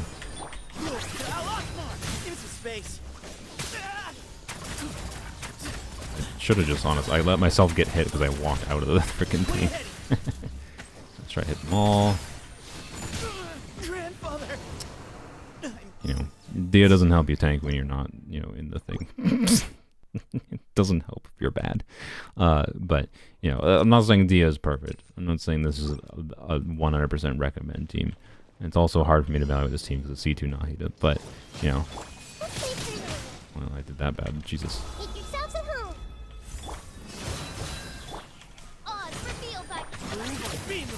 I also find his burst There we go. Okay, see? Give me some space. Oops. Hey! Sharing my knowledge! Look alive! I didn't official. I just let my headphones fall on my head. Dang it! I wanna. Okay, no, I wanna. I played this team. When I've played this chamber well with this team, I have gotten a clear that it was in like 45 seconds. That's what I'm trying to do here.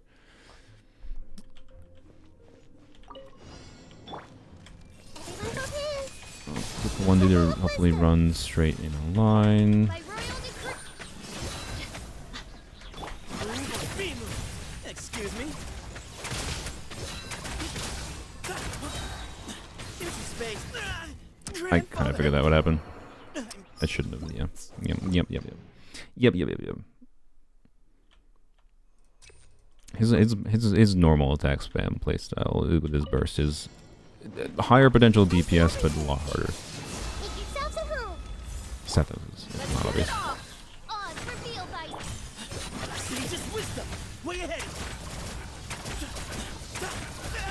Ow. What? Why did I take like 8 instances of damage there? Also, I was right outside of Dia's range. Again, I think I might have been able to tank that if I was in Dia's range. I keep on walking outside of it.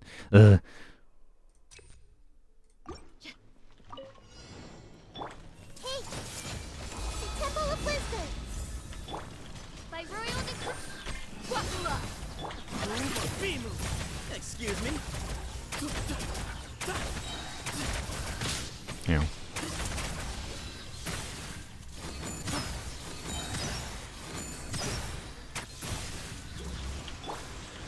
That first while he's doing that. I see everything. Wings of darkness. Look alive. Give some space.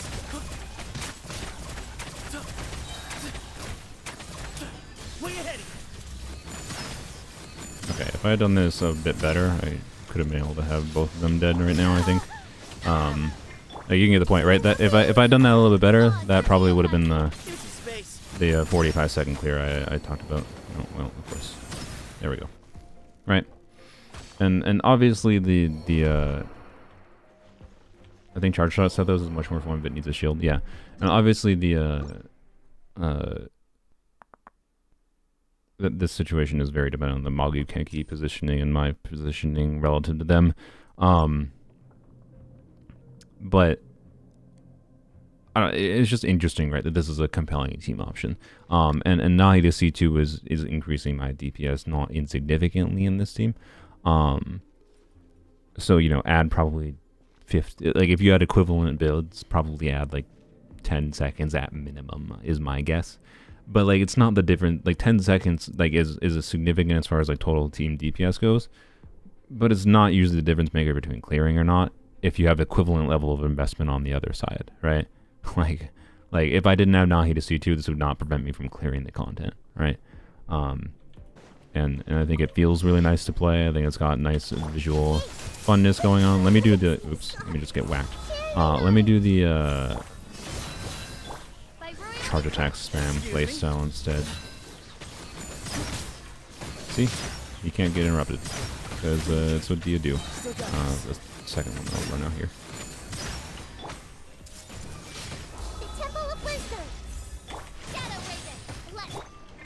No. See, that's the problem with the not doing the burst playstyle. Notice the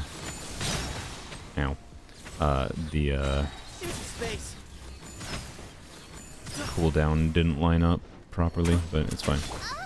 I just let him die? No, I didn't. Still, the charge attack playstyle is also not bad, right? As you can see. Oh, no. Okay. I don't think... I wasn't confident Dia might have let him tank through that, right?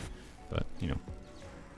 Why your Oz deal physical damage? I don't think Oz was doing physical damage. It was probably the Skyward Harp triggering, or I clicked normal attack by accident, right? Anyways, I like the feel of the charge attack set does a lot more. But notably, right, like Dia doesn't allow him to tank a little bit. Like that's why I had the idea of this in the first place.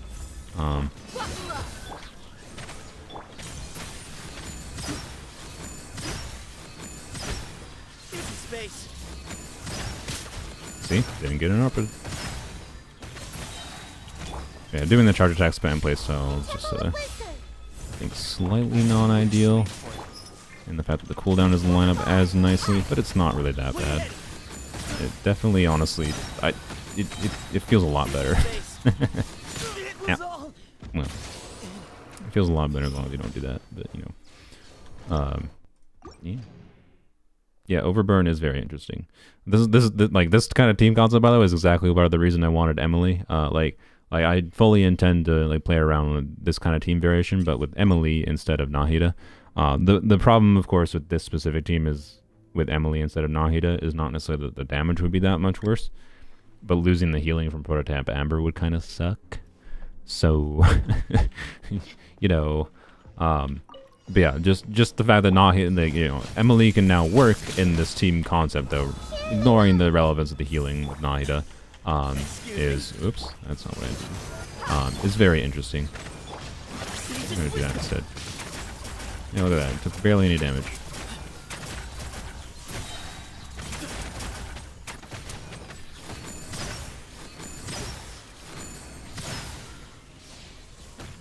Space.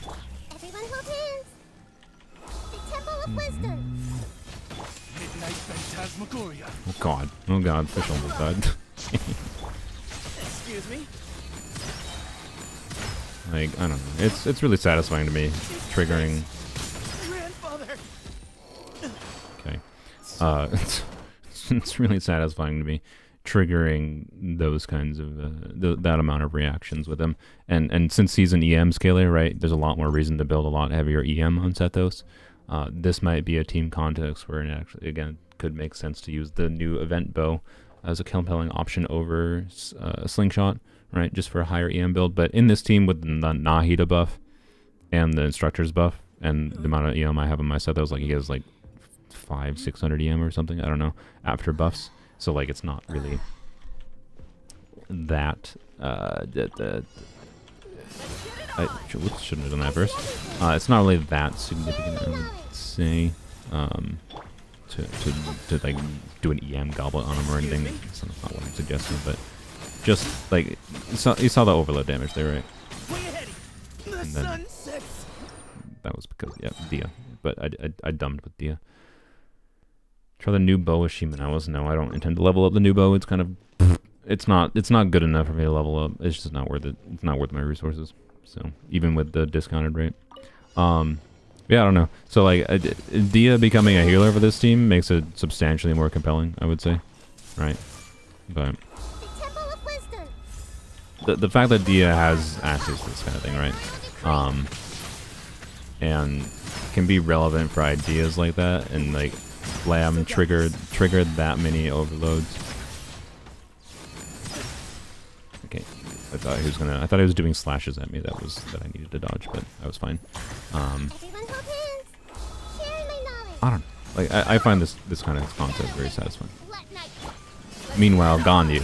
What can I use Ganyu for? I don't know.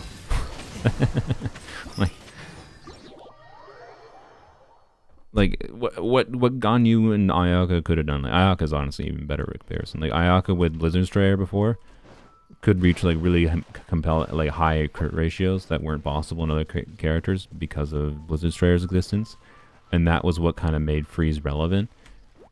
But now you can do Farina Marshasays to do the exact same thing that Blizzard Strayer let you do, but now with any on-fielder in the game. Like Cryo Freeze archetype in particular has kind of fallen to the wayside, unfortunately, because of this last year. My idea is just using like what I think HP timepiece and then just a feather. Like I only really level instructor's pieces that have ER substats, right? So she happens to have, I think, and I happen to have a Pyro Goblet leveled up. So nothing fancy, just like, you know, crit rate main set, Pyro Goblet. So Dia herself is doing not 0 damage, but it's mostly just, you know, make it so she has some HP to be able to tank, right? Because she does take she absorbs some of the damage herself, is the idea, and then just as long as she triggers a reaction, blam. So, anywho's, I have DSC1. which is increases their HP a little bit, which is something. It's not nothing. It's not like significantly changing the team DPS in that team.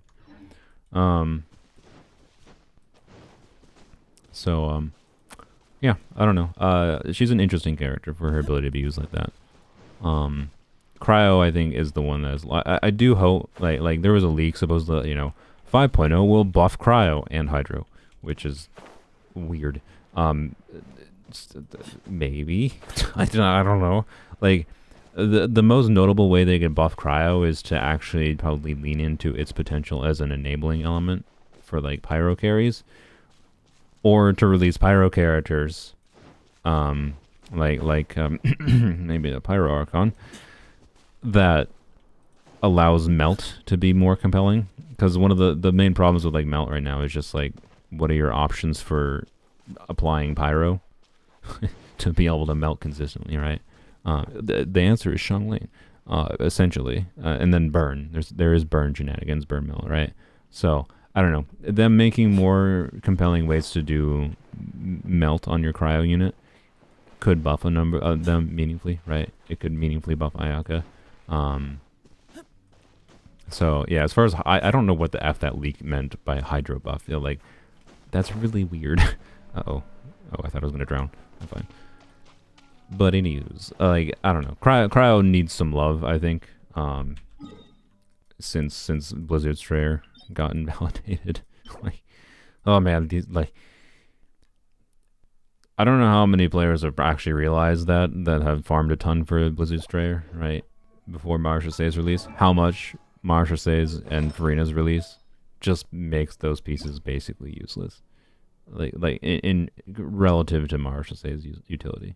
And it's notable because, you know, Farina is a unit you can use for freeze, right? So, like, ooh, this piece is it's a absolutely cracked off piece. I'm glad I have it. But like, it's an off piece forever. Same for this. It's an off piece forever.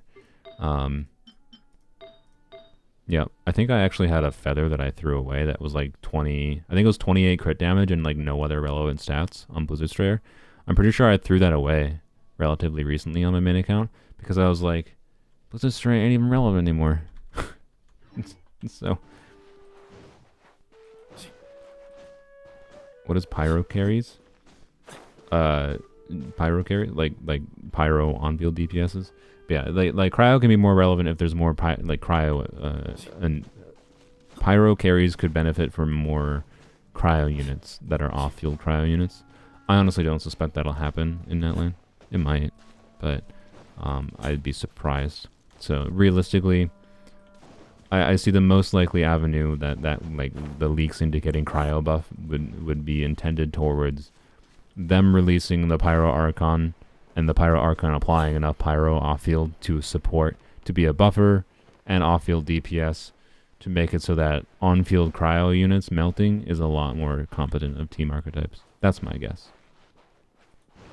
Pyro Archon's existence will surely buff other archetypes too, but that's my guess. I do think Cryo units are going to have a little bit more, if I'm right. Like I feel like all their designs lately and like how they've been balancing a lot of things are pointing towards the Pyro Archon being a off-field DPS. Like they're going to be Farina, but not necessarily with the drain mechanic, right? But they're going to have some other gimmick for their mechanic probably. But they're going to be like Farina in the sense that they're going to buff, and I think they're going to buff attack. They're going to do a team-wide attack buff, and they're going to be an off-field DPS. They're probably going to be burst reliant, or maybe they won't burst reliant. I don't know. They'll probably be reliant on some gimmick to function in some form. I am sure, right? But on a baseline, I think that's what they're going to do. I think they're going to buff attack, so it's going to be a Bennett, right? But probably less attack buff than Bennett, but buffs the whole team. Whereas Bennett is only buffing on field or buffing snapshot characters. And then it will not be a healer, right? So it's like there's a middle ground, is my point. Like fuse Bennett and Xiangling together into one character is a very relevant, compelling character, and that could enable a lot of combinations of melt teams to be a lot better than they were before. So melt teams with a Cryo on-field DPS, right? but that will also enable other teams to be a lot stronger too, to be clear.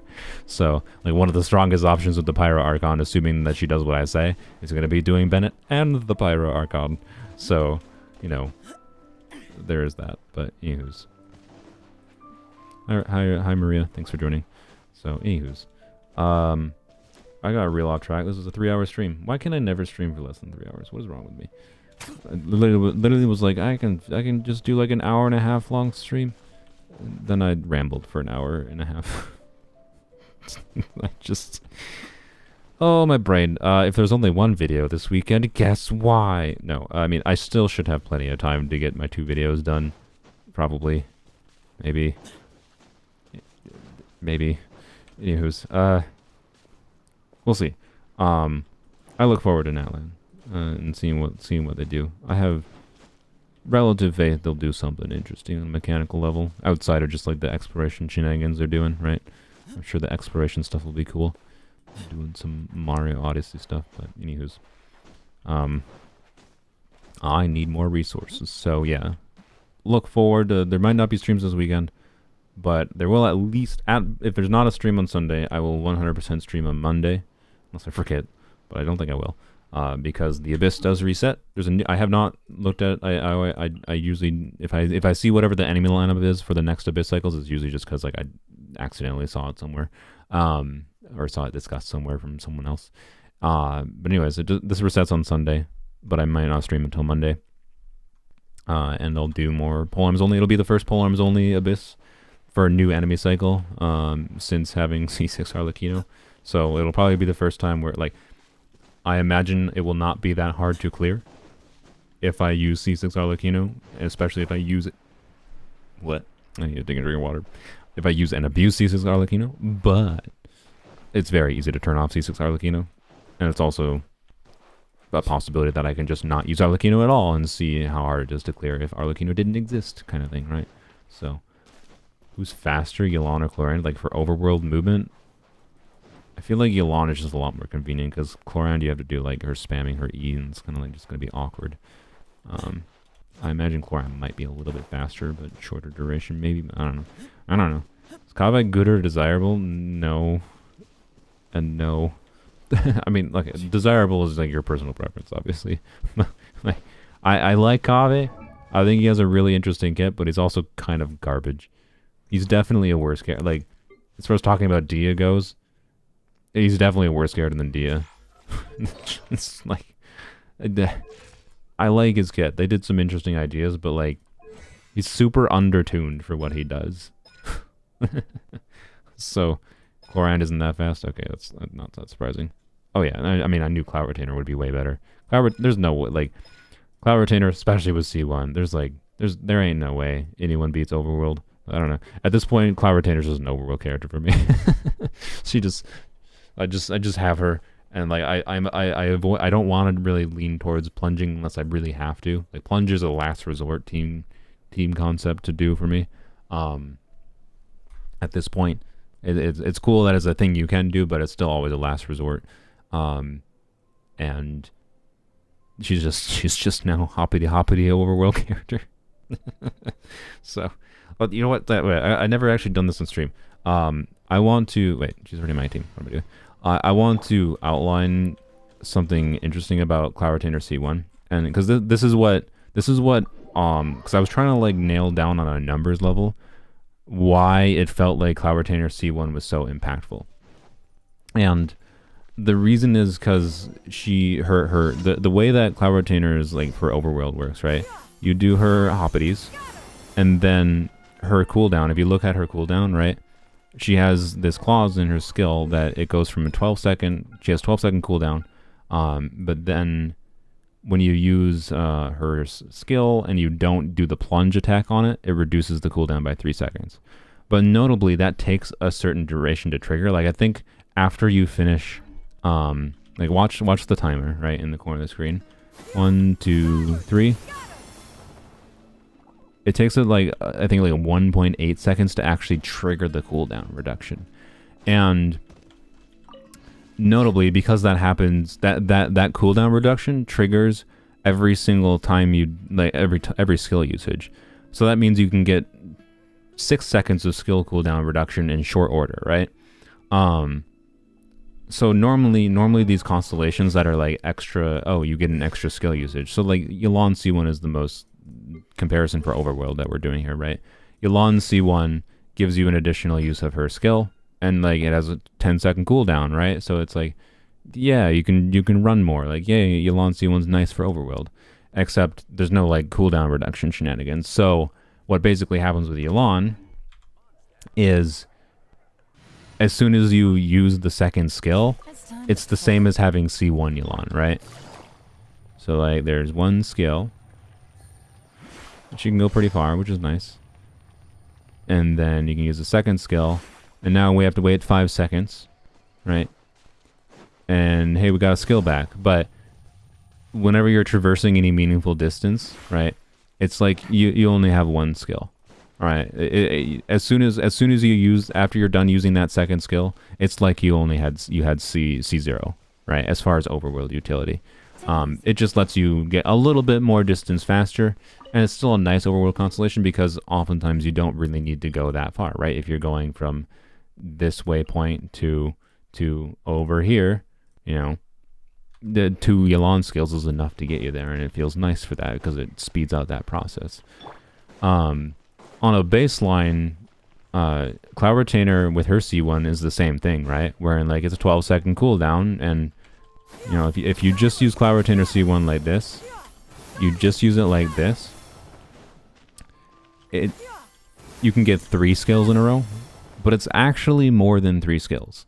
Because if you use it properly, you can basically have 4 skills in a row just by waiting like 2 seconds, or actually I think it's only a second, after you use her first skill. So let me show you, right? So 1, it's like it gives you 3. The cooldown reduction at a baseline, if you just mindlessly use it, gives you 3. And because of the fact that you can also go aerial, right, helps you like navigate up things. Like I've used it so often to be able to do little things like hop onto things like this. There's that aspect that makes it absolutely excellent for exploration. But just at a baseline, right? Let me actually make sure the cooldowns are both back. Just at a baseline of just mindlessly spamming, it's like she has 3 skills. And after you use 3 skills, then it's like having a C0 Cloud Retainer, right? Because you're forever on cooldown. For any distance that takes more than 3 skills, right?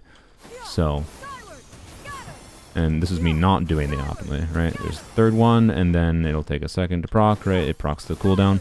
But I only proc, because I spammed her skill, right? I proc the cooldown once, right? And now that we use 3 skills, now we're down to basically it's the same as C0 Cloud Retainer, right? Wherein like, there's not that much downtime on it, but you know, it's just a C0 Cloud Retainer. So C1 at a baseline seems like it's like having 3 skills, right? And then after you use 3 skills, if you need to go any farther than that, which is not that often, but if you need to go any farther than that, it's only you're down to 1 skill every 9 seconds, right? Which at a baseline is still more useful than Yelan, because it's a shorter 9-second cooldown, a shorter cooldown than Yelan's, and it has more navigation utility, can move faster in short bursts. But sneakily, and this is what I actually realized with Cloud Retainer C1, if you properly stack her cooldown reduction, right? Because I'll show it again, right? 1, 2, 3, and then this is what most people would do, right? You just do 2 skills right away. Cooldown reduction happens. It gives me the third skill, right? And then, you know, cooldown reduction will happen again, but now I have to wait like 5 seconds, right? If you just, after the first skill usage, if you wait about 2 seconds, or I think it's actually only like a second and a half, you wait a second and a half, you will be able to do 4 skills basically back to back. So Cloud Retainer C1 is not 3 skills. If you stack her cooldown reduction properly, it's actually like having 4 skills. And then after 4 skills, it basically goes to what I was talking about before, where it's basically like you're just forever on cooldown. So anything past 4 skills is 9-second cooldown, right? So it's basically like a C0 Cloud Retainer. But going from C0 to C1 Cloud Retainer for Overworld is like when you're using it properly, is going from having 1 skill to having 4 skills in a burst. When you have both of them off of cooldown, right? So when you have both of them off of cooldown, you can convert this to 4 skills. Watch. 1, 2, 3, and then wait for the cooldown to trigger, and then wait a second. Wait right before it hits 4 seconds, and notably, right? You see the cooldown triggered happened right after it hit 12 seconds, and it immediately went, and then right. see, like I minimized. What I did was I minimized the downtime, right? I tried to minimize the downtime there in between her skill usages, to make sure that the skill cooldown procced after her second skill right as the cooldown was done, right?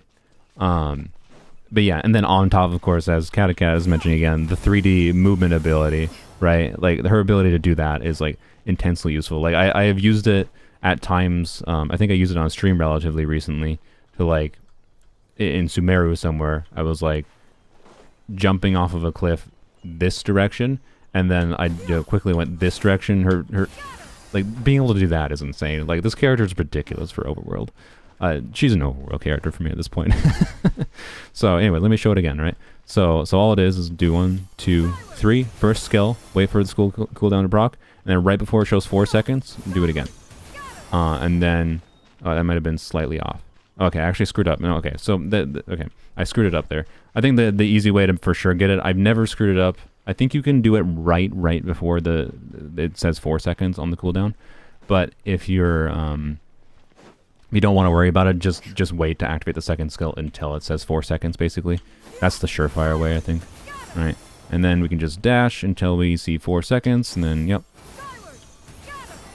And then should go 12 seconds, reduce, yep, reduces right after 12 seconds. And then it'll reduce, we have 1 second, 1, 2, 3, yeah. Like, yep, and then Animal Resonance, I don't think Animal Resonance buffs the speed she moves at, if I recall. I can check quick. Let's see. I've actually never tested that. But yeah. So if we like, can I put it? Oh, I don't think I have a timer ready. Can I? I don't know. I'd have to like sync a timer to like a button press or something. But like in my testing though, I actually like did recordings and like tried to test like in X amount of time, right? If doing that 4 scale burst that you can do on Cloud Retainer with her C1 versus like doing Yelan's skills in the same amount of time. Like Yelan can get I think 3 skills in the same amount of time that Cloud Retainer can get 4, but it's like it's just not even a comparison. Like it just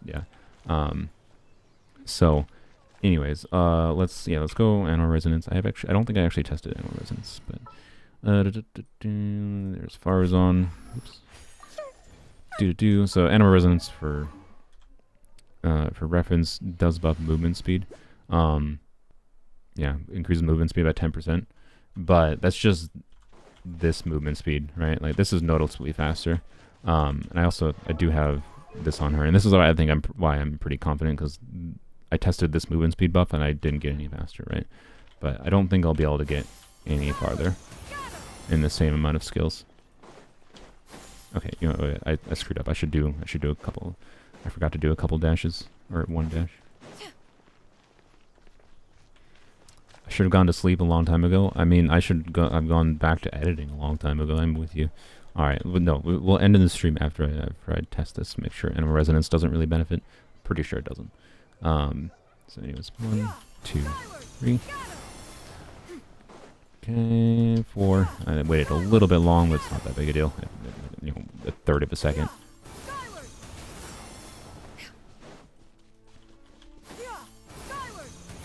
Yeah, it's like exactly the same distance, right?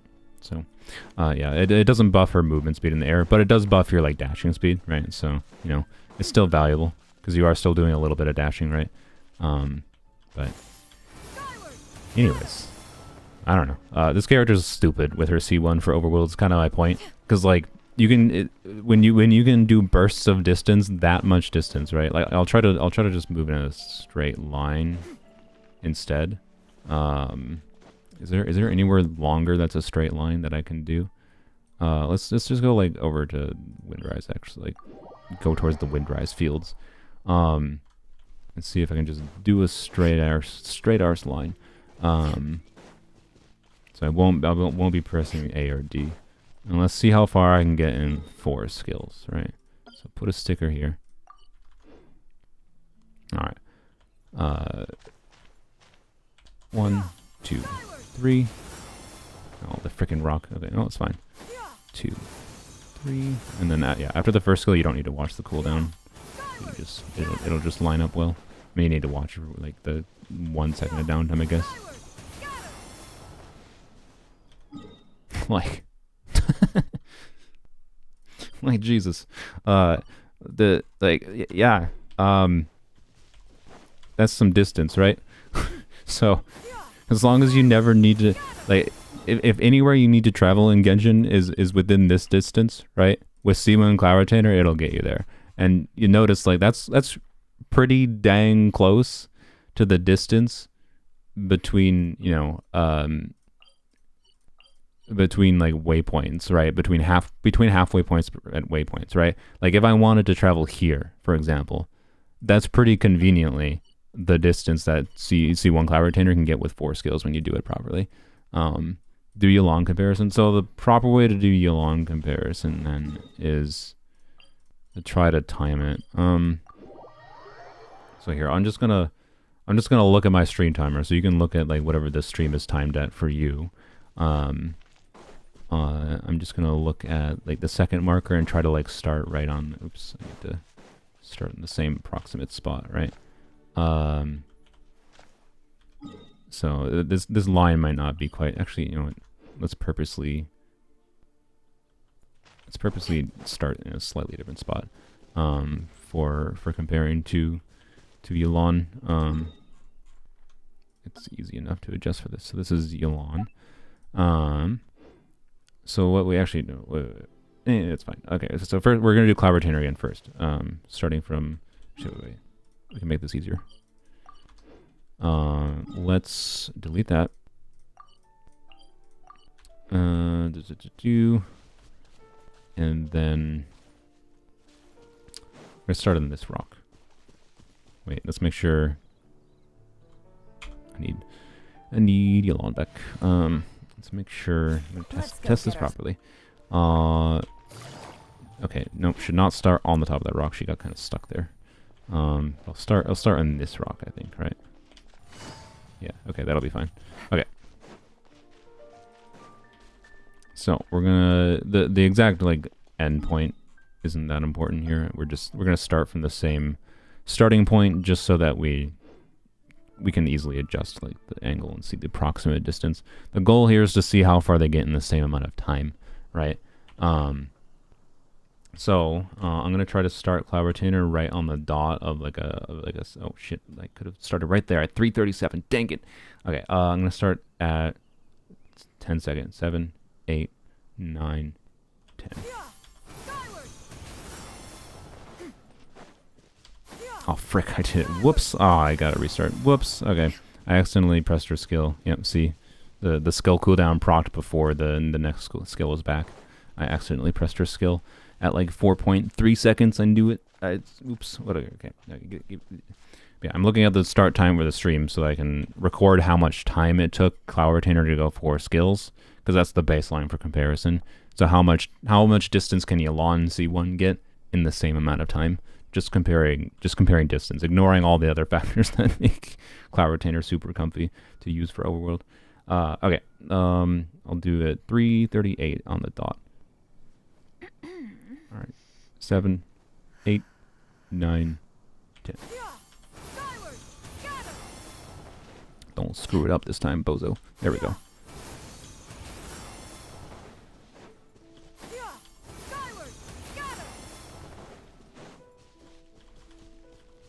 Wait, did I cheat there? I feel like that went farther distance this time. That was only 4 skills, right? Oh no, that makes sense. No, that matches. Okay, yeah. So, oh frick, I didn't look at the timer. Brain. I think that was like 20 seconds. God dang it. Why did my brain not look at the timer?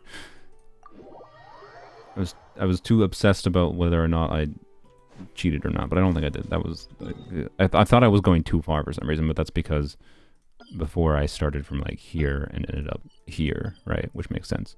I'm just dumb. So, anywho's, just whatever. Doing Cloud Retainer again, just to try to properly see the time. I think it was like a little bit over 20 seconds. All right. 3:39, 5, 6, 7, 8, 9, 10. 1, 2, 3. Wait till 4 seconds. 1, 2, 3. All right. 1, 2, 3, and then one more. 1, 2, 3. You can. I got a little bit. No, I got like exactly the same distance. So yeah, that was like 21, 22 seconds from what I saw. When I glanced over, factoring in the fact that I took maybe a half second to glance over, it was like 21 seconds, right? So a little bit over 20 seconds, basically, is all we need to compare for Yelan. So how far can Yelan get in 21 seconds? Is basically what it is. She should be able to do 3 skills in that time, right? Well, we'll see. She should be able to, because she'll get 1 skill cooldown back. But then it's also just the time it takes her. So, starting on this rock. Wait until 9, 10.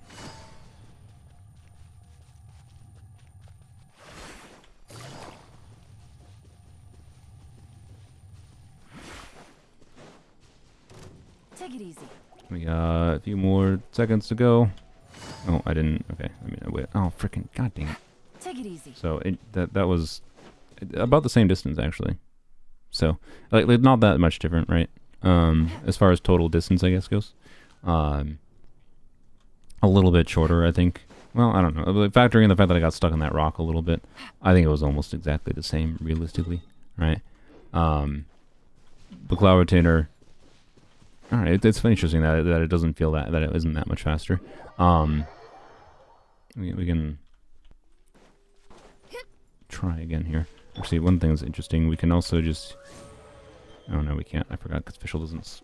Who has like a long arc skill cooldown? We can just use them to measure. Idea, right? Yeah, she has a 20-second skill cooldown. Perfect. Use Dia as the in-game timer. All right. Well, now I gotta wait for her. Dang it. Actually, no. We don't see her. Frick. Never mind. You don't have. I can't see her timer when she's off screen, right? So like, what use is that? It's not useful. It's not useful at all. So, whatever. Whatever, basically. Kokomi. But yeah, same problem. Good idea. Doesn't actually function. Farina burst, except for I need my burst back, right? Because like the burst back would work if I got my burst back automatically, magically.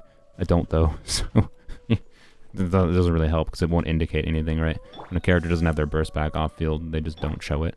So, you know, not actually a way to calculate these. I don't know. It's close enough, right? I think that's what we learned, right? Let's do this again, approximately. Again, like not. I wasn't necessarily perfectly in line, so that wasn't a completely correct comparison, but it was close enough that we can do it again. So starting on 23, 24, 25.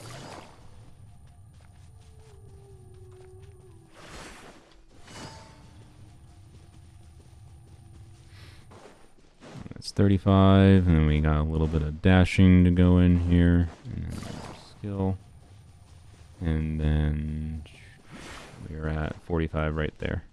Right, so actually it's like exactly the same distance, which is interesting. But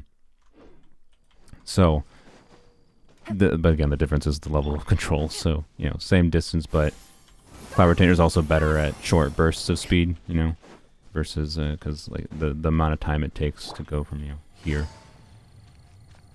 to here, I think it's quite a bit longer compared to Cloud Retainer. At least I don't feel like measuring that right now, but that has always felt a lot quicker to me. So I think that's a lot of the aspect of what makes Cloud Retainer feel like she's faster. But when it comes to sustained distances, it looks like they're not that different. But you know, all the other things factoring in, still pretty good. So, anywho's, Farina Burst does that screen thing. Oh, yeah, that's what you're talking about. I forgot.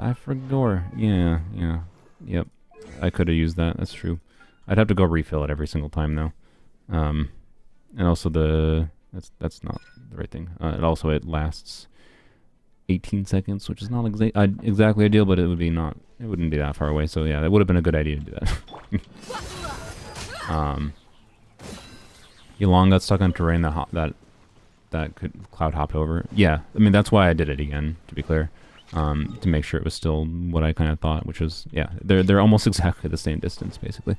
Like it's close enough that it doesn't matter, is my point, between C1 and Z1 as far as XY distance goes. But if you just want to pull over a unit for the distance they can, or their exploration utility, and you're considering a constellation for its exploration utility, Cloud Retainer C1 is going to feel better by nature of, her 3D movement utility, right? Like, Yulon, go up this rock, lol.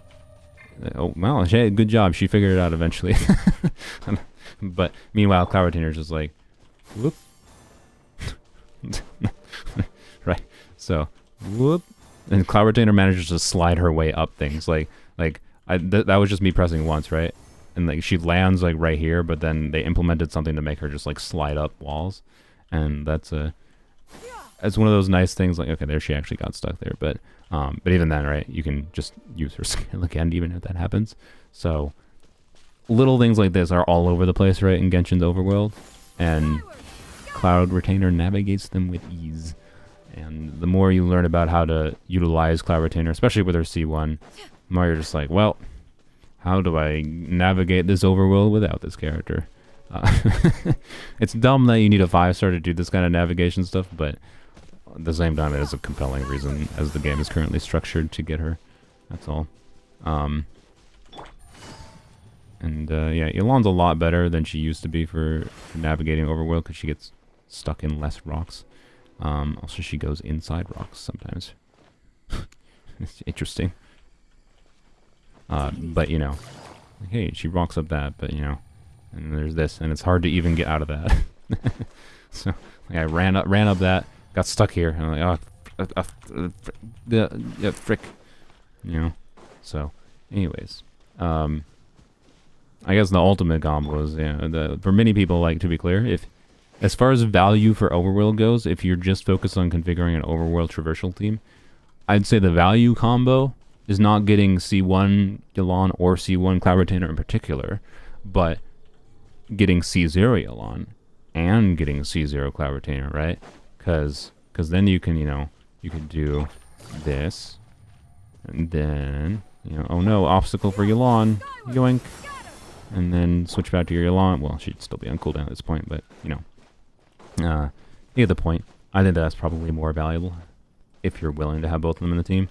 But the thing I like about Cloud Retainer, though, is that, she's also a healer for Overworld, and it's just kind of nice to have a generic arse healer for Overworld most of the time, in my personal experience, at least, because, you don't always... Zhongli is an option, right? But that's part of the reason I think Zhongli is a desirable choice for Overworld, too, for many people, is just like, his shield never gets gotten through in Overworld, basically ever.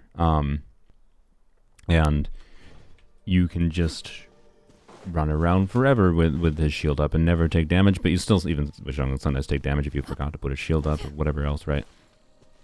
I just use Cloud Retainer, like, with the Sethos team, for example, when I've been, like, farming drops for both Sethos and for Alhaitham for the Eremites.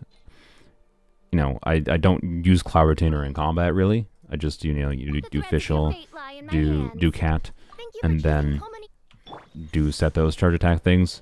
But then Cloud Retainers to navigate around, and then also heal the team occasionally, because, not that they get through Kirava's shield, I just, get hit before I activate Kirava's shield or something, right?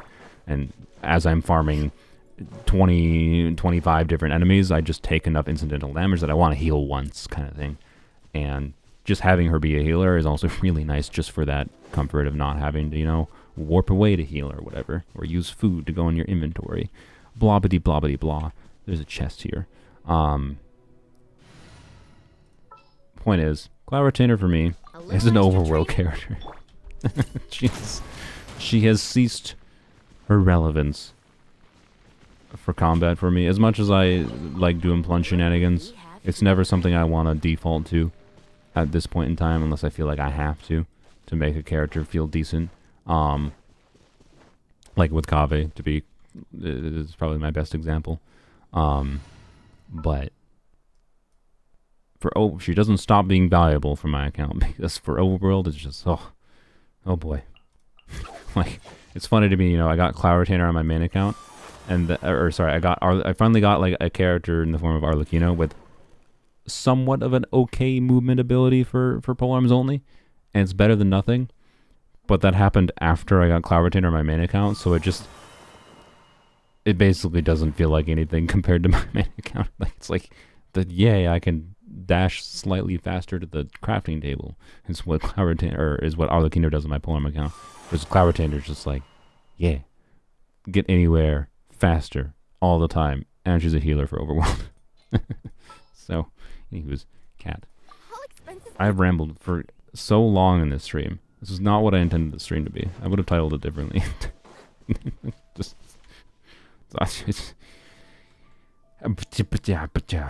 Yep. Okay. I think I'm done. I really need to go and like edit for a video this weekend. I've wasted too much time streaming. The yarp. This is what you came for, though. Thank you for joining. Bye bye. Should have a video this weekend, hopefully, maybe two.